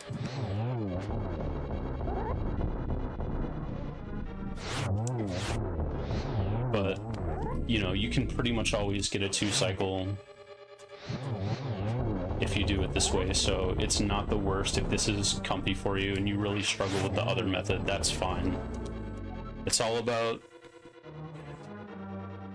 doing something that's gonna give you like a consistent 2 cycle or better.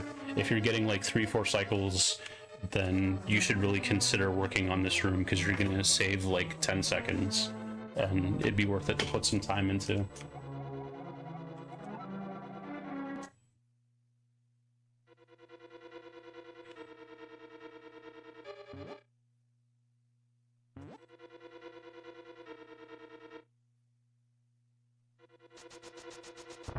But for this, just gonna walk around, left, up, right, release the spin, track this guy. If he goes right, try to fire rod him, and then this guy, follow him.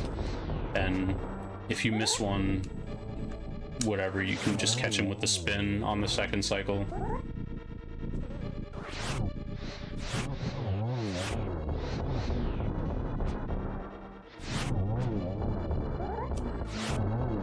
And it's fine leaving this room with no magic. It's gonna be okay, just make sure you get this, and be aware that if you have under a quarter magic bar here, you're gonna have to do the no magic backup for torches, and that's also perfectly fine as long as you practiced it and you already know in advance what you're gonna be doing. Gonna be just grab this pot and the magic, and then come back around and do this just like you would before. If this fire bar is here, you want to dodge this, and then you can come back over and dash down the side there. I did want to mention too, because I forgot, if the torches go out on the same exact frame, like you hear that jingle, if the torches go out on the same frame that you enter the stairs, it will despawn the entire tower. It's really hard to get it to happen, but you'll get a weird jingle glitch, and all of the sprites in the tower will despawn, and you won't be able to advance because there won't be Aghanim 2 for you to kill.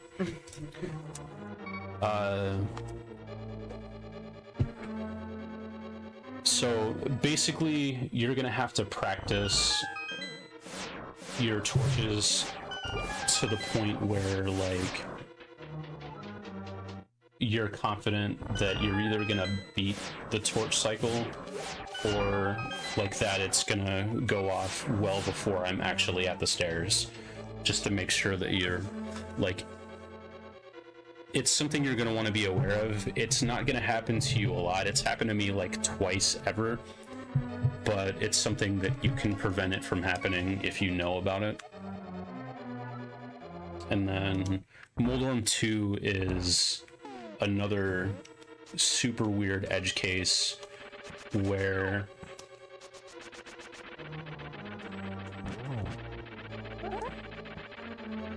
in this giant ass room, you are in between 4 super tiles. So super tiles basically make up the sections of the game that are loaded at any given time. Like, you'll notice in Desert, before you go to the cannonball room, in the previous room outside, you can hear the cannonballs moving already. That's because the cannonballs are already loaded on that super tile. So it's basically just everything the game is aware that exists at this moment in time. And right here, you're on the... Yeah, it's much more rare. Right here, you're in the intersection between super tiles because this room is so massive. And if you kill Moldorm exactly on this spot, it will despawn the game. Super rare, but it has happened. It's not something that I personally would ever recommend that you worry about. Like, just kill Moldorm wherever he sits, honestly. If you get quadrant glitch, it's more of a fun novelty. Really, just do not worry about it.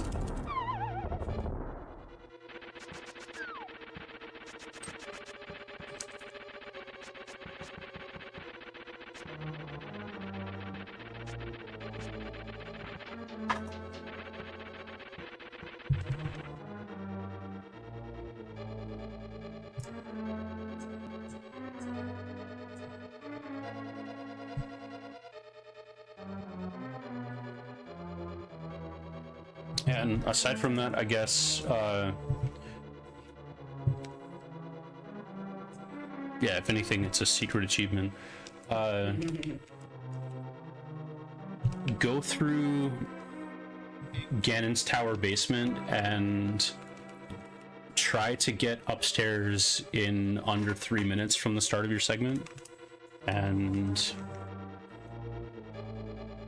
if you're doing Tempered Sword, go through and grind room by room and try to get somewhere in the 8 to 8.5 minute range for a single segment. It's worth it to put a lot of practice into Ganon's Tower up front, because if you're somewhere in like the 10-minute range, you literally have 3 minutes to save in the segment. So it's super, super worth it to do IL runs and shave down your GT to be on par with your early game. Couldn't recommend anything more than grinding the absolute piss out of your GT. Pardon my language. I have a question. Yeah. Well, I feel like I mostly struggle with my mental game. Like, I'll get nervous, or maybe it's from a pace, or maybe I'll make mistakes because I made a big mistake and I'm like, oh crap, and then it just turns into a cycle of 30 mistakes after that, and I feel like that's prevented me from achieving a better PB. I just feel like that's the biggest thing that holds me back. And it, it affects you a lot in late game with this super strat heavy dungeon. I guess as far as mental, like, I really like to separate each room into its own separate thing. Like when I go into Torches 1, I have a flowchart. How much magic do I have? Okay, I have magic. And then when I get here, okay, am I beating the fire bar cycle? Yes. Am I still? No, I'm gonna go around. And like at every point in the game, I have like a mental check on a flowchart, and it's like, okay, this is the thing that we check when we get here. Which decision do I make? And if you like royally fuck it up like this, then it's like, okay, well, am I still beating the fire bar? Yes. Am I still beating the fire bar? No. Let's go around. Did I fall in? Oh shit. And it's like,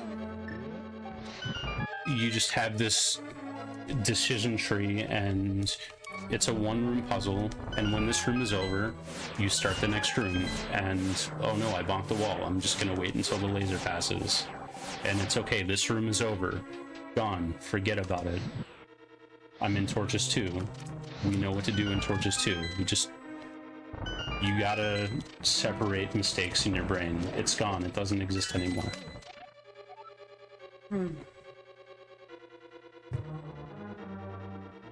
But these are things that you'll develop the more you grind segments as a whole, because you're not really gonna be doing those sort of breakdowns in individual room practice, because you're going to be practicing the same strategy multiple times over.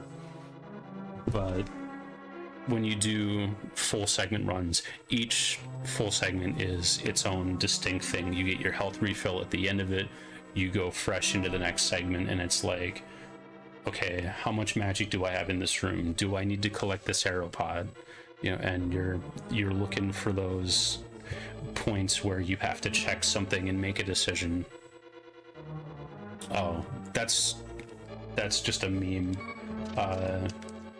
It's something Fricker did, and I wanted to do it too, so I did 100 GTs in a row, and it took me 12 and a half hours.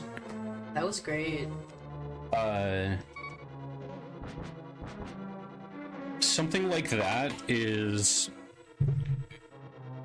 good for, like, it helps you make a specific type of adjustment, because, like, for example, if you're learning how to do this room optimally, I'm gonna find out, like, what's the highest pixel I can come in. Like, I slipped there, okay, I need to go 1 pixel lower. How tight can I cut that corner? How far away can I light that torch? And, like, you have every movement down to the pixel in this room, and, like, I can come over here and lamp dash this to save a few frames, right? And if you're doing a marathon segment, you're not thinking in this way. You're thinking in terms of consistency and what's gonna work well after I've been doing this for 12 hours and my brain is pudding. Yeah, you basically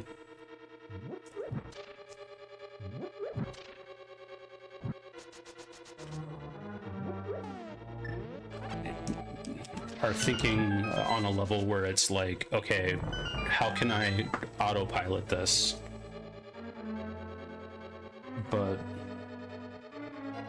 that becomes dangerous in itself too, because a lot of people run into this trap, and this kind of comes back to your point, is like, if you don't have these specific points where you have to look at a specific thing and make a decision, you're kind of just autopiloting the movement that you learned, and you're going to autopilot yourself right into an eyeball if you made a movement mistake.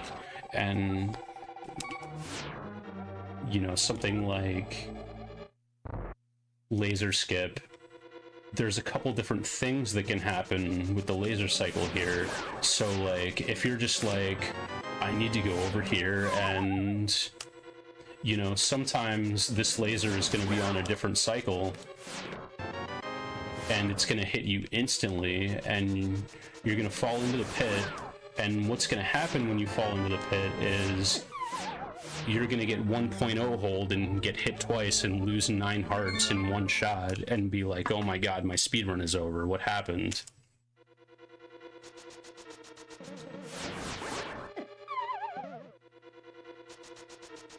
So, like, any more questions from chat? I feel like we're good here. I'm just kind of rambling at this point. Okay, well, thank you, Moogle. Yeah. Good job. Appreciate you. Thanks everybody for coming out. And at this point, that is the complete game of A Link to the Past.